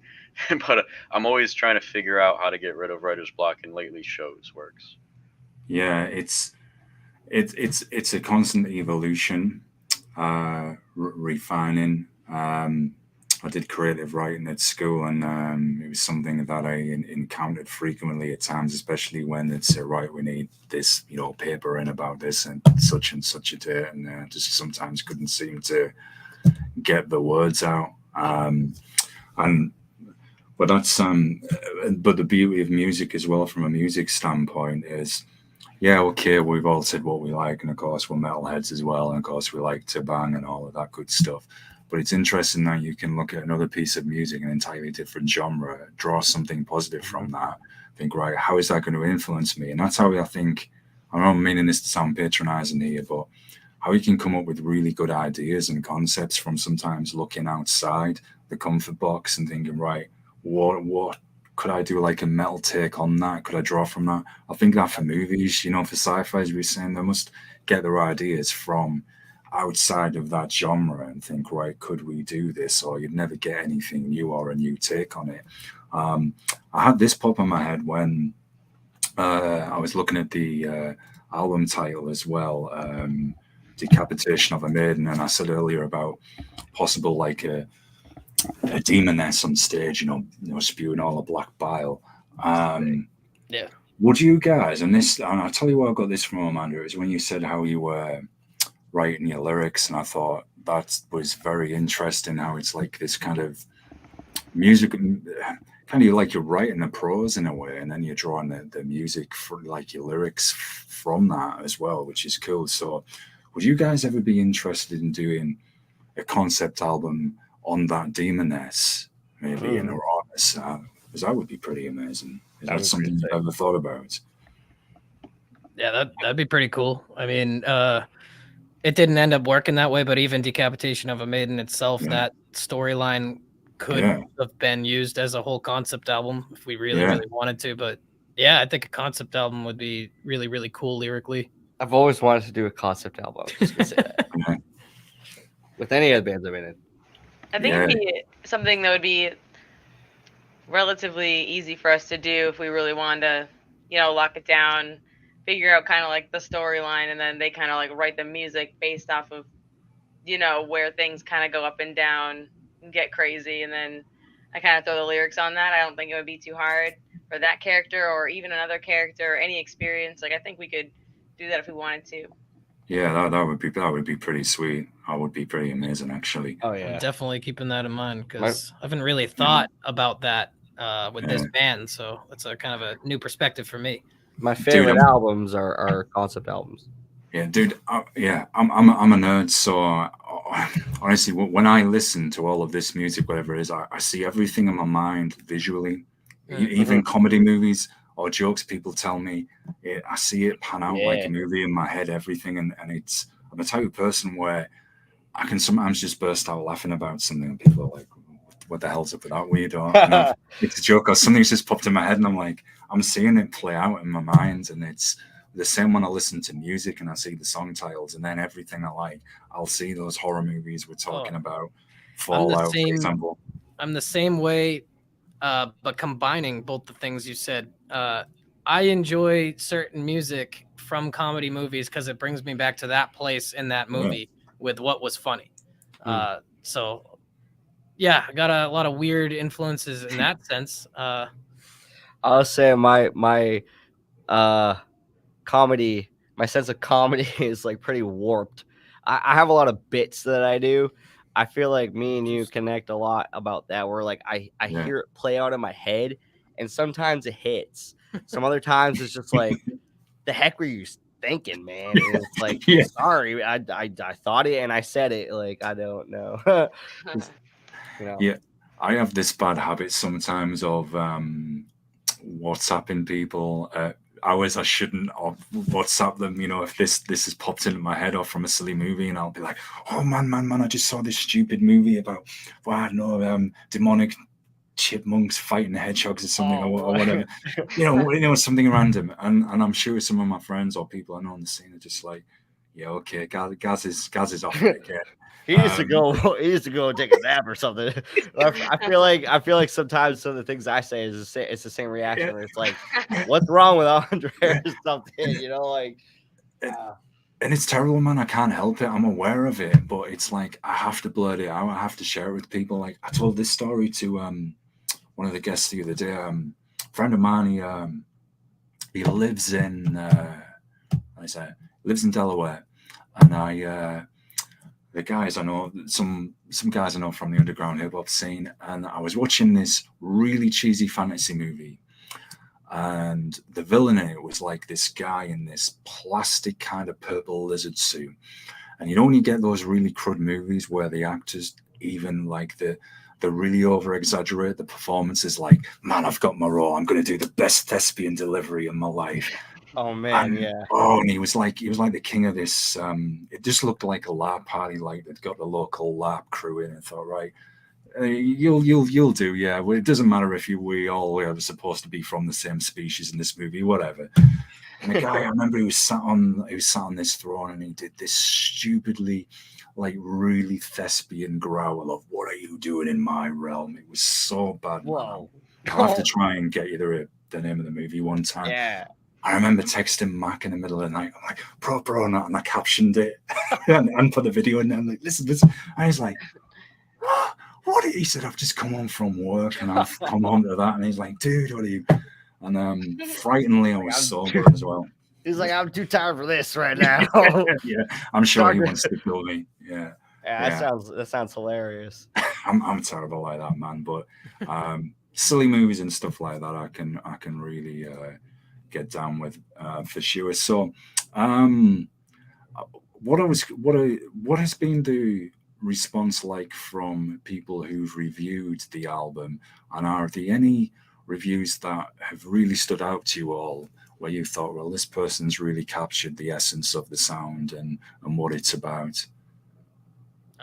Honestly, we haven't even really had many reviews come in yet. It's been out for 3 weeks ish. July 20th. Something like that, yeah, about 3 weeks. Yeah. So we haven't gotten much on that yet, but we did get an awesome live review of the first support date, which is Matt Bauer. Live Decapitation. He was the guy that put the show on. Yeah, he put the show on, but Thank he you, Matt. extensively reviews bands. Like he Yeah. goes to shows in general just to review bands. I saw him review every band. Yeah, he reviewed every band on his bill. Yeah. I mean, I saw a show with him the following week. We became friends through him promoting the show we were on. But since then, I've gone to a couple shows with him, and he'll make a whole entire review following that show. So it wasn't just specific to us or anything. But he said something of the lines, watching Maidenhead, because again, that was the first performance. He said you would have never guessed that this was the band's first performance. They all played like seasoned veterans. And he talked about how it was like that, like what a way to open the show too. Yeah, and we were the opening band. It was kind of crazy. Well, that was our first show. Sorry, I don't mean to interrupt you. That was our first show as a band, but all of us have like played shows before. I just want to say that. Yeah. This is not true, Andre. Yeah. Okay, sorry. That was your first show. I think that was your second show. That was like my fifth show. Fifth. Okay. But me and Sean, we've played shows. You've done enough for everybody, yeah. I'm not gonna say that, but like yeah, we've played shows, you know. But yeah, like no, it was our first show. I'll say along those lines too. Out of all the shows, though, I mean, Maidenhead has played a show before back in 2016 or something with a completely different lineup. There were no vocals, so like Maidenhead has done a show technically. But I'll say that show is probably the first one I cared about the music I was playing, because I played with some other bands as temporary or filling in. That I wasn't really like a fan of the music like that. It wasn't anything relating to my influences. So in that sense, yeah. So what would be then some of your favorite shows that you've played in the bands that you've been in? I only did a few with this band that I really wasn't a fan of the music. I mean, I don't know what to really say about that. I was just friends with some of the guys in it, and I did it, and it was all right. I mean, one of the cool ones was it was this hand-built stage in somebody's backyard, but it was like a legit stage. It was pretty big, and there was a big turnout to that as well. It was like a big cookout with like a ton of people coming. Actually, the band Guello played, like that huge Guar cover band. What? They played that as well. I don't know. I've never heard of them before, but that's cool. There's a Guar cover band. Yeah, that was super random. But that was cool just for the fact that stage was just pretty cool. DIY big outdoor stage with a roof and everything. Like that was cool. I'll say for me, like my other band, Lotus Eater Machine, we were like, we played a show in New York. It was in Albany, and it was supposed to be like at another person's, like at an actual venue, but then it got changed to like this tiny like 2-story apartment, and like our bassist was standing on the stairs. Like it was crazy. But you know what, people in Albany, they know how to get down. Like there was a few people that knew all of the lyrics to all of our songs. I'm like what? Like that's the first time that's ever happened. The day before that, I played a show at a venue, and there was far more people there, but like it was for like some kid's birthday, and it was like it wasn't the same vibe. It was still a great show, but no, that show was great. But honestly, that last Maidenhead show that we like the first show we did, that was one of the best shows that I think I've ever played as a musician, and like the response from the crowd, and just like the vibe, it was great. I had a lot of fun. I was very comfortable on the stage for sure. So, yeah, that's it for me. Well, you only have the one show. Yeah, it was good. Wait, didn't you do one other show that somebody asked you to do? I technically did one show like 6 or 7 years ago, and I didn't know any of the music. They asked me with less than 24-hour notice, and they said, just come and scream something over the music. And that's exactly what I did. and I guess it was fine. I don't know. I've never really that was my only live experience, and I don't know. It was more of kind of what we were doing in the space, but this band was playing an actual show, and they're like, "Hey, just come on, do whatever you want." Yeah, in front of people with the music. I didn't know where it was going. I was like, I don't know. It was weird. Less than 24 hours notice is wild. Yeah. I didn't tell anyone about it. I was like, don't come. Turnout was all right though. Testament to your vocals, though. I guess so. Yeah. What about you, Sean? I really liked that first Maidenhead show. Like I've said it multiple times. I've been to a lot of bands that play their first show ever, and I don't think it could have gone better. I think that it was we made mistakes and whatever, and you're always gonna be your own worst critic. But looking at the videos of it and just remembering how loud everyone was at the end of each song, I was like, you guys like it that much? Yeah. That was really, straight really, up, really cool. that crowd response was insane. Yeah, likewise with what Sean said. I've seen bands. I mean, not even bands that are starting out with their first show. I've seen bands at the same venue that we played and not have a reception like that. Yeah. A lot of the time, actually. So that was just crazy. That was wicked cool. Yeah. Yeah, and then I mean, in my early 20s, I used to play like 60 shows a year, and there's a similar story to Andre's. And Albany goes hard, but we were in Raleigh. I think that's North Carolina. North Carolina, yeah. And it was at a punk house called the Axe Manor, and we had a death metal band open up the show, and they were anxious to use their new equipment. This drummer had two kick drums, a huge drum rack. They had full stacks, and it's like a little apartment. Wow. You guys are overdoing it. Well, yeah, they were overdoing it because the police came not even 2 songs into their set to shut that shit down. It was so loud. Was that with Crippled Beggar? No, that was with Autolatry. So this is 2012-ish, and we were bummed because we needed gas money, and we're this band ruined it for everybody. And then one guy is like, hey, we could go do the show at my house. It's right down the road. So we had what do you call those with the military, a convoy of just all these punk kids and metal kids going down the street to this other venue, it was a house. And we played there, and we had people lined up at the trunk of our tour van, buying shirts. We made so much money that night, and everyone knew the lyrics, which was really cool. What Andre said, at the Lotus Theater Machine show, was how do you guys know the lyrics? I don't think we posted them anywhere. I don't even know the lyrics. Yeah, I don't even know. But yeah, it's wild. It was so sick, man. It was it went from being the worst night of the tour to oh my god, we made hundreds of dollars, and everyone liked us. It was sick.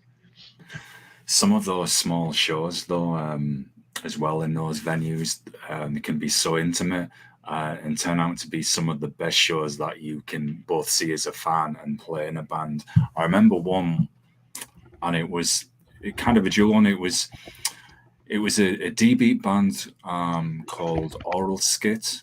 When you belong to a very, very, very raw band, insanely raw. I don't think they're still active anymore. This is some years ago, and I remember getting lost on the way to the place. There's another city, and then it was in this dive of an area, and me being the oblivious moron that I am, I walked up to what I thought was a local and said, "Oh, excuse me, do you know where so-and-so is?"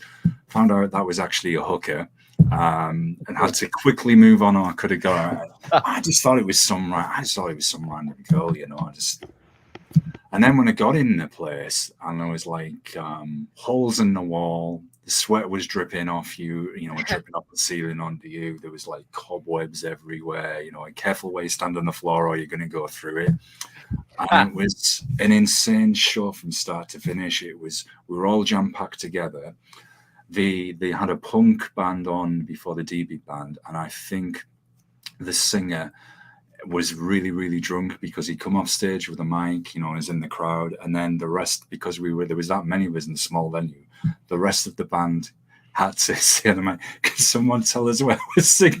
Because they couldn't see him, and it got worse, but in a funny way. I've never forgot this gig. After I think it was either before. Was it before Matt's band or after? It might have been before. There was this drunk guy. You know, you always get one of those guys at these shows who's superly drunk, and you don't think is a metalhead, but they just seem to Punisher. Yeah, The Punisher. literally, they've just like woken up, and you're like, oh, well, and they've just appeared. This guy's somehow gone on stage, and I mean, if you can call it a stage, it really wasn't. And he got the curtain wrapped around him, and it was choking him, and all you could see was this head. Yeah, it was like someone was coming out of hibernation or something. And because he was drunk, all you could hear was.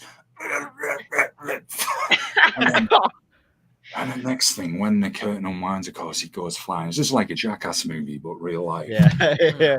And it was one of the funniest things I've seen. One of the most memorable moments. No disrespect to the bands more for that, probably than the music, but things like that are funny, man. And you come across it. I mean, you'll come across it so many times. You do when you go to shows and you play them. There's like these characters you come across, or these funny comedy moments where you think this won't happen, but it does.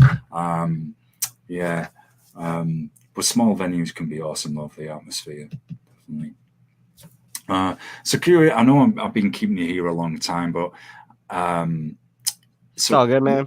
Oh, thank you, man. What do you all? I know I can talk so much, so I get a bit paranoid, thinking, man, I'm giving these guys a migraine. No, I love this. This is great. Yeah, no, this is cool. This is cool. I like talking. Oh, thank you. Well, what would be when you're not making when you're not jamming, when you're not playing music, or you mentioned the sci-fi? What are some of the things that you all enjoy doing? What makes you relax, and have you got any other interests as well? Any of you play sports, anything like that? We play a lot of Minecraft. Play a lot of Minecraft, Yeah. Gotta mine them diamonds. Yeah, you need more diamonds. Actually, we're going for those tonight. Right now, It's addictive. Yeah, it is. Yeah. I like to lift. That's about Sick. it. Yeah. And I'm like listen to music, I guess. That's about it. And sometimes indulge in the devil's lettuce. But yeah, mostly just like working out and like that's it. Yeah. What about you, Zach? I, on occasion, play a lot of video games. I kind of go into phases of it, but it depends. Or, yeah, I'm a big movie guy, so I watch a lot of movies in my downtime. If I'm trying to relax, I'll put something on. But recently, I got back into a game that I played when I was like way younger. Team Fortress 2. I don't know if you know that. Yeah, and not related to Counter-Strike. Yeah, it's same engine, same company. But it's crazy. Team Fortress 2 has been out since 2008, I think. Right. And there's still massive list of people who play this. So you always can find games and stuff like that. And really started that kind of team-based co-op with the objective kind of gameplay, multiplayer. So it's fun. You find some characters on there. And MMO. Huh? MMO. Massive multiplayer online. Yeah. They're like kind of like not one of the first, but they started getting really, really big with that. And I mean, it's a testament to the game. They're still active. They just did a update on that game the first time in like 6 years or something. Wow. But it's still updated, you know. So I've been playing a lot of that lately. It's kind of it, you know, like going out to the movies, like going out physically to go get dinner and stuff like that. That's always relaxing. Cooking. I was cooking. Cooking I as cook a well. lot. Cooking when I have the opportunity amazing. to cook, that's always relaxing. Love for it. sure. We all like to cook. Yeah. Burn it to death. Pasta. And then it's Pasta's great. I love Cooking pasta. and sci-fi, yeah, and making wings all the time. Always making wings. God dang. Yeah. I live on so much spicy food. It's insane. I probably eat so much of it, but I love Shout out Frank's Red Hot. Shout out Frank's Red Hot and Chipotle Tabasco. Mm-hmm. But yeah, but similar to yourselves, training, working out, the same. Movies when I can. One game I did start playing with my buddy, and we've both left it in a mantrum, I guess, aka male tantrum. is Diabolical 4, aka Diablo 4. Oh, What a disappointment. When we first started playing it, we thought, oh yeah, this is really like horror and grimy, and there's all of the worldly, demon slaying and everything. But oh man, this is cool. This is mad grimy. And then once we got past the quest, which was the main campaign, which was pretty lackluster, good cutscenes, and we were like, there's nothing more to this. This is pretty boring. We've done everything we can. They just released a patch where they've actually downgraded the characters. So now you find yourself even weaker. And I think Blizzard's, what was their justification for it? Oh, it will make people play longer. I know, no, it won't. If it's going to take even longer. People off more. Blizzard's really good at getting people to stop playing video games. So. Or throwing your controller or the keyboard. That's what it's going to do. I was like, I've grinded to get my sorcerer to such a level where I was doing all the chain lightning and stuff. And then with this patch, I was like, oh, okay, chain lightning this mass horde that's come towards me is like, nothing's happening. And now it doesn't matter. Yeah. You play D&D?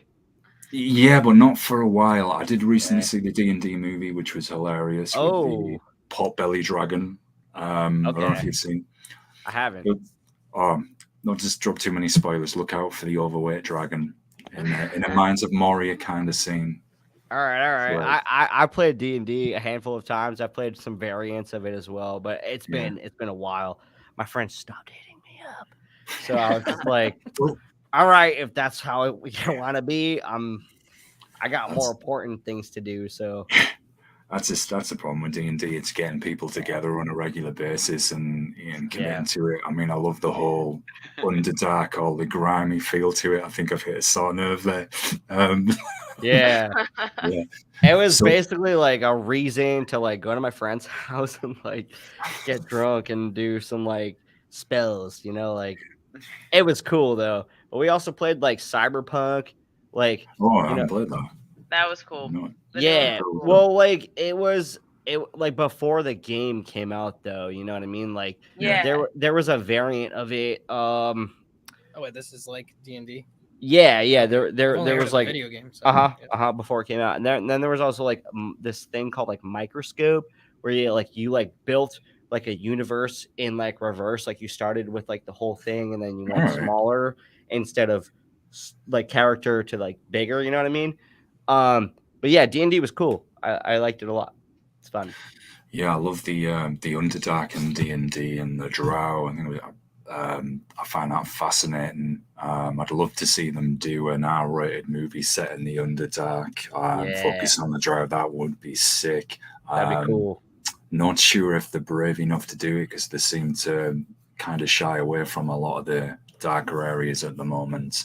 But man, even if they did something about Drizzt Do'Urden, he was like one of my favorite characters that I've read about, like how this guy kind of breaks out of slavery and then escaped from the Underdark where pretty much everything wants to kill you. So that would be mad fire. And now my mind is ejecting. Where else was I going to add on this? Have you talk about relaxation? Yeah, very much the same. Movies, food, all that good stuff. Working out, martial arts. Watch a lot of MMA. Or wrestling as well. A huge pro wrestling, indie wrestling fan. I watch them all. It's the humor and comedy in them. And again, indie wrestling crosses over with the metal scene. Sometimes get shows with bands playing there. All about it. I'm obsessed with it, man. I know it's so over the top and I know it's ridiculous, but I love it. Shout out Buff Bagwell, Scott Steiner. Yeah, definitely. WWE. Big off a bump. Yeah. I don't know if these guys are insane. I think, are they on the East Coast? I think they are. Yeah, they are. They're in New Jersey and Philly. They go everywhere. GCW. They do a lot of like deathmatch wrestling. Mick Foley turned up in one of their shows not so long ago. It's insane. It's very indie, very low budget, very DIY, but it's like a lot of the hardcore deathmatch wrestling. Is that the one that Nick Cage is from? Yeah, Nick Yeah, I Cage. was Yeah, binge watching that just a little bit ago. Oh, because they did a Dark Side of the Ring episode on him, yeah. and then I was like, all right, I gotta see this stuff. Like, yeah, it's wild. They're like basically killing each other. Yeah, it's insane. Hitting each other with them strobe lights, and you've got like barbed wire on the ring around it, and there's. Dang. Did And you then see that? Was it Yeah.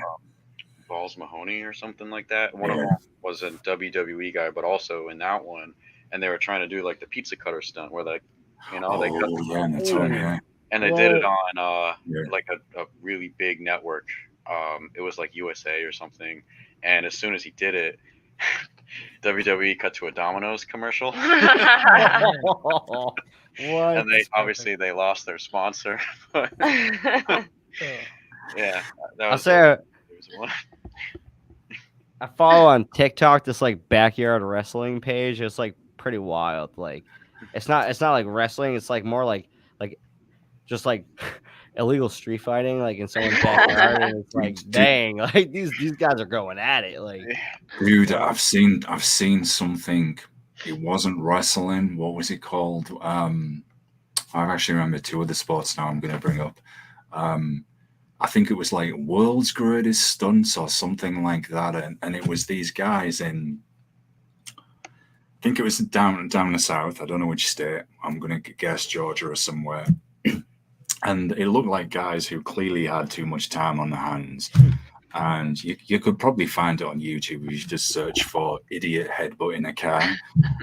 And they were they weren't just like headbutting their car windows, screens normally. What? They were running, headbutting full contact these car windows. And I was looking and I was like, you seriously are going to damage yourself. I mean, yeah, it was hilarious, but I wouldn't do it. I'd be like, I'd commentate, but that's like what is that? Bum fights, like back in the day, like Yeah. bum fights, and that shit was wild. Oh man, the bum fights guy on Dr. Phil though. Oh, I don't know. I don't know if I great. saw that, but He dresses exactly like Dr. Phil to go on Dr. Phil's show to say you do the same thing. what? You exploit Whoa. people. That's insane. That's like an Eric Andre. Yeah. No, but this is very real, all of it. Oh yeah, true. yeah, some of those stuff's crazy. I've seen. I was talking about this with someone recently. I don't know how this is a sport, but there's something called like World Timber Sports, and they've got all the commentary and people competing from all over the world, and it's all these guys like with still saws and stuff. Oh yeah, it's I seen that.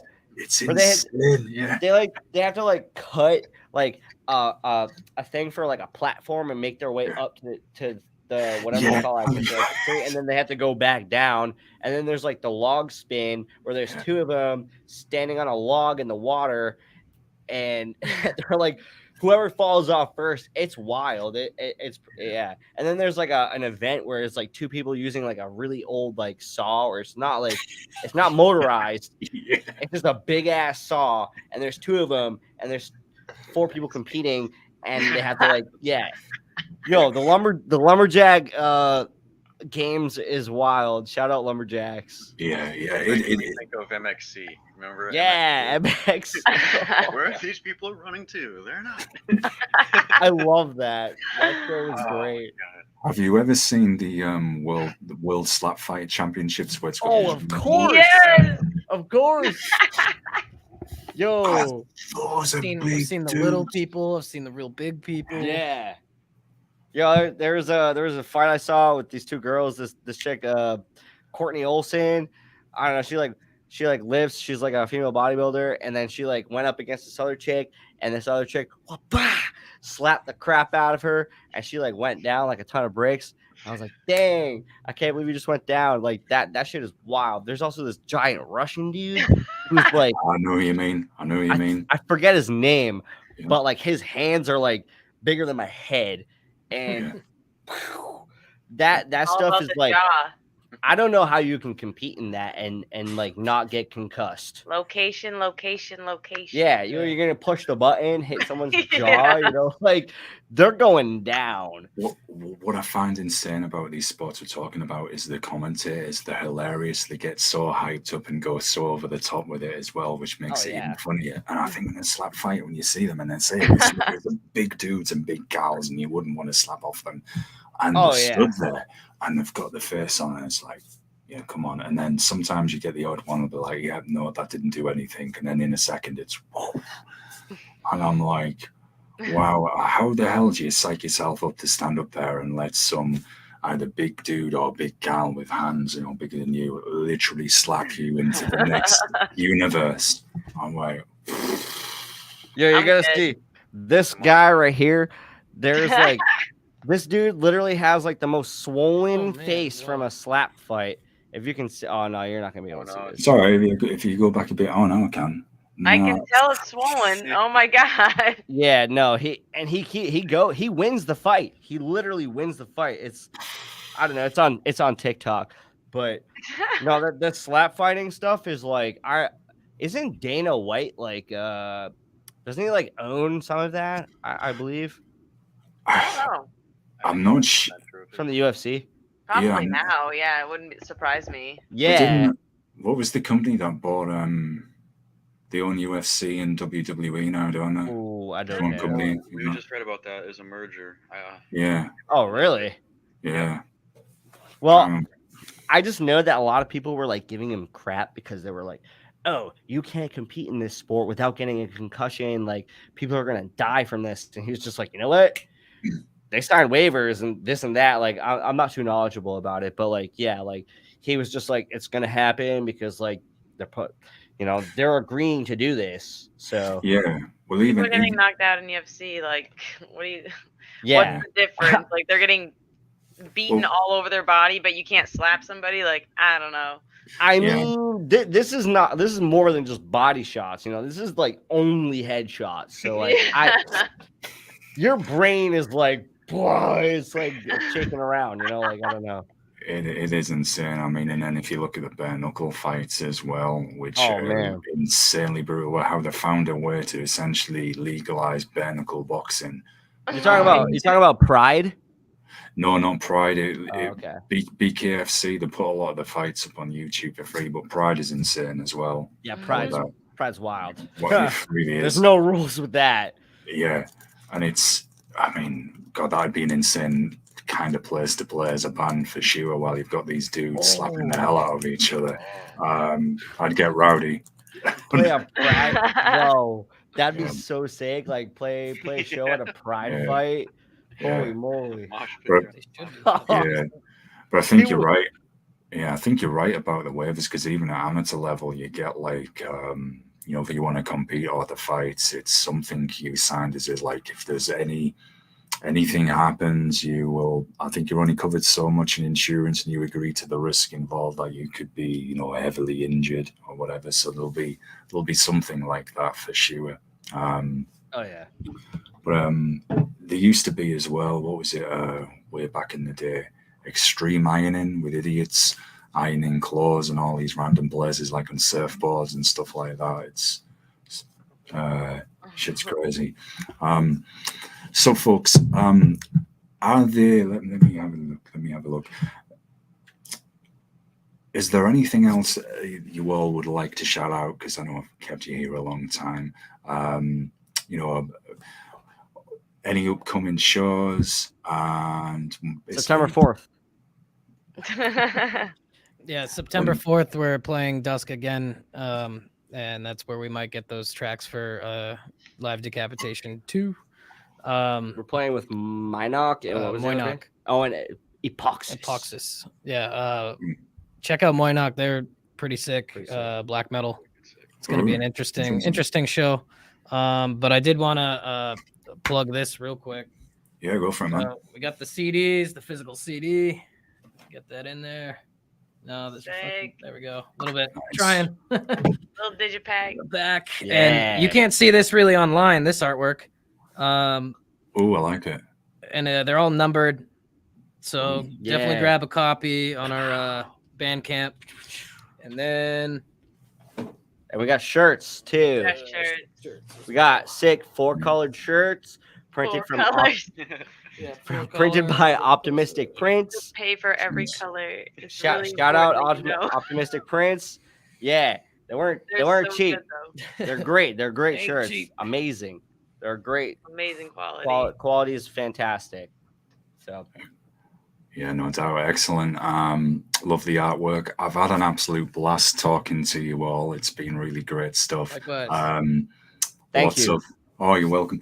If I can help you in any way going forward in the future to promote any of the bands you're involved with, not just Maidenhead, please get at me and I'll help you with what I can. You're welcome on the show. So I'll plug. Can I do a little plug? Yeah, go for it. I'll plug Lotus Eater Machine, MA on Instagram. I'm gonna unplug Progeny, and Maidenhead, and that's it. Yeah. Sick. Yeah, Yeah, excellent. definitely check out Lotus Eater Machine. It's fucking so sick. The new record is so good, front to back. Oh, If go you on, like man. spastic experimental music, check us out. It's like grindcore with riffs. It's sick. Yeah. It's Exactly. sick. Interesting. Well, I'm quite a grindcore fanatic, so Me you too. got me Check curious out Meth now. Leopard. Shout Meth out Meth Leopard, Leopard. yeah, I know them. From Australia. Yeah. Shout out Caustic Wound. Shout out Organ Dealer from New Jersey. Well, Organ dealer. I mean, I would shout out for them if they want to talk about it more. Obviously, Body Wall Defect, and then Andre and I might have a new thing coming up with some old school Venom styled black metal. We'll see what happens with that. Stay tuned. Yeah, we might have a first rehearsal next week, so we'll see how it goes. Venom from Some my black- region. Yeah, some of the best. Yeah, Venom and a lot of dissection. Yeah, Venom dissection. Yeah, styled low key dissection. And I also really love Cethereal too, and I love Bestia Arcana. They're very sick. Yeah. Sick stuff, man. Do you like Endless Swarm, grindcore band? Oh, I've never heard them before. Yeah, they're Endless nice. Swarm. I'm Yeah. gonna check them out. I love grind, like Yeah. Magruder grind, very Yeah. sick. Brutal Truth, of course. Carcass. Yeah, Carcass. Yeah. Well, old school Carcass. Yeah. Yes. That's the grind Carcass. Yeah. Yeah. Symphonies of Sickness. Yeah, Nazum, Lock Up, all of Oh, those. yeah. Terrorizer. Love Terrorizer. Yeah. Cognizant. Yeah. Cognizant is very cool. I could go on with it. Terrorizer. Grind's cool. I love also. I'm gonna shout out Feastum. Feastum are awesome. They're from Finland, aren't they? They are. They're very sick. Patrick Fault. I believe that dude is pretty young at this point. I believe he's like 28, 29, maybe a little bit older, but very sick. I used to play all those bands. I used to play them on my old radio show, and I used to be in contact with the guy from Feasting because I used to put out lots of free compilations. Yeah. I can't remember the label he was with at the time, but there is a French label. I'm going to butcher the pronunciation, Liviaxa, and they've got bands like Arson Project, Warfuck, all of that raw stuff. Definitely worth checking out. So Yeah, you should send me the link or something because that sounds pretty lit. Yeah. oh man, I love all that stuff. Did you ever? I'm getting hyper again. I will let you both get a word in, Amanda and Sean. Don't worry. There is I don't know if they're still active. It was Val's band, Happy Bill Trauma from the West Coast. It's really more raw noise. Sick. Very lo-fi in sound. I don't think it'd be for everybody. Yeah. Acquired it's- taste. Yeah, it's certainly insane noise though, for sure. It's good stuff. So Amanda and Sean, do you want to send some shouts about anything at all? You should definitely Death Metal Podcast is super sick. It's by this guy Roy. He does Necroharmonic. He makes the best like demo, like old school demo prints for shirts and stuff. He's been working with Mortician since they've been a band, and he's so cool. And he digs up if you like death metal, he digs up all the best underground death metal and plays it for you. And there's a cool chat, and he's super chill himself. So that would be my like current. Everything I like is not anything current, but he's cool, and you should definitely follow him on Instagram, Death Metal Podcast, and his YouTube channel. He's sick. Definitely. Roy is sick. I want to think of like adjacent stuff, like some streamers, if anyone's into Twitch. Max Anomalous. Oh The yeah. The Cali Death Podcast crew, those guys. I think I changed my shirt earlier, but I had their shirt on. You did. Oh, I gotta Yeah, get that those new guys. shirt. Love them to death. Max is awesome. He'll basically you send in while he's streaming, send in any song and he'll shred over it. He knows like his Whoa. theory front and back. That dude's amazing. wild. And we're doing cassettes soon for Bodywall Defects. Like I'm still waiting for reply back from the label, but we submitted everything for the tape, so I don't know when they're coming out, but they're in the works. And it's like there's a different mix for the cassettes to kind of make it sound older, and it's different artwork than what we have online, so it's like a little more interesting. And then what else do we need to shout out? I just uploaded an old death metal thing that I thought was lost, but I found it again. Oh yeah. Garbage Girl. It's on Bandcamp. yeah. Yeah. You're telling me about that. That was a cool project that I thought was gone, and then I found it, so I was like, all right, let's like get some artwork for this and put it up there. As like, I don't know if there's enough interest, maybe we'll try to get that lineup back, because I still talk to Pat and Kyle. I don't know where Stu is, the vocalist, but I can find him. He's probably in the woods somewhere. And the last thing, my prior band Alcyon, we're still up. I got all the merch. I can ship it out. I'm gonna try to put that on Bandcamp, but like check that out on Spotify and Bandcamp. Any bands like looking for production, I did that. I did Maidenhead. I did the Garbage Girl stuff. So like I'm looking to do full lengths, doing like a mobile recording studio thing right now. And am I missing anything? I don't think so. All right. I think that's Shout it. out Dan Mongrain. I Oh, got a yeah, couple I yeah. forgot that we didn't talk Oh, about yeah. earlier. Martyr getting back together. Oh Yes. my god. So with the artwork, Amanda's sibling actually did the artwork. So there's a shout out to Yeah. Drea. Shout out or Dre. Reparoni on Reparoni. Instagram. If you need any artwork, it's really, really cool stuff. And then our live bass player, Alex Schofield, appreciate Shout him out. helping us out. He's pretty much doing all the dates for the foreseeable future. Mhm. So thank you to him. And I have recently looked into cassettes as well. I got some info back from a friend of mine where we might have a good deal on some. So we might have some of those as well, maybe. Yeah. Awesome stuff. Seriously, thanks for joining me. It's been a blast. You're welcome on anytime you wish. And we can, promote the music and have another fun again as well. You're always Oh, welcome. absolutely. Totally, man. Look It's forward been to a it. it's been a blast. Thank you very much. Thank you. You're very welcome. So, folks, get at me if any of you who are watching this back would like to come on. Don't forget to follow, subscribe, and smash the Mosh likes. And I'll see you in the next episode of Fed Up very, very soon. Peace out, y'all, and keep it logged. Later.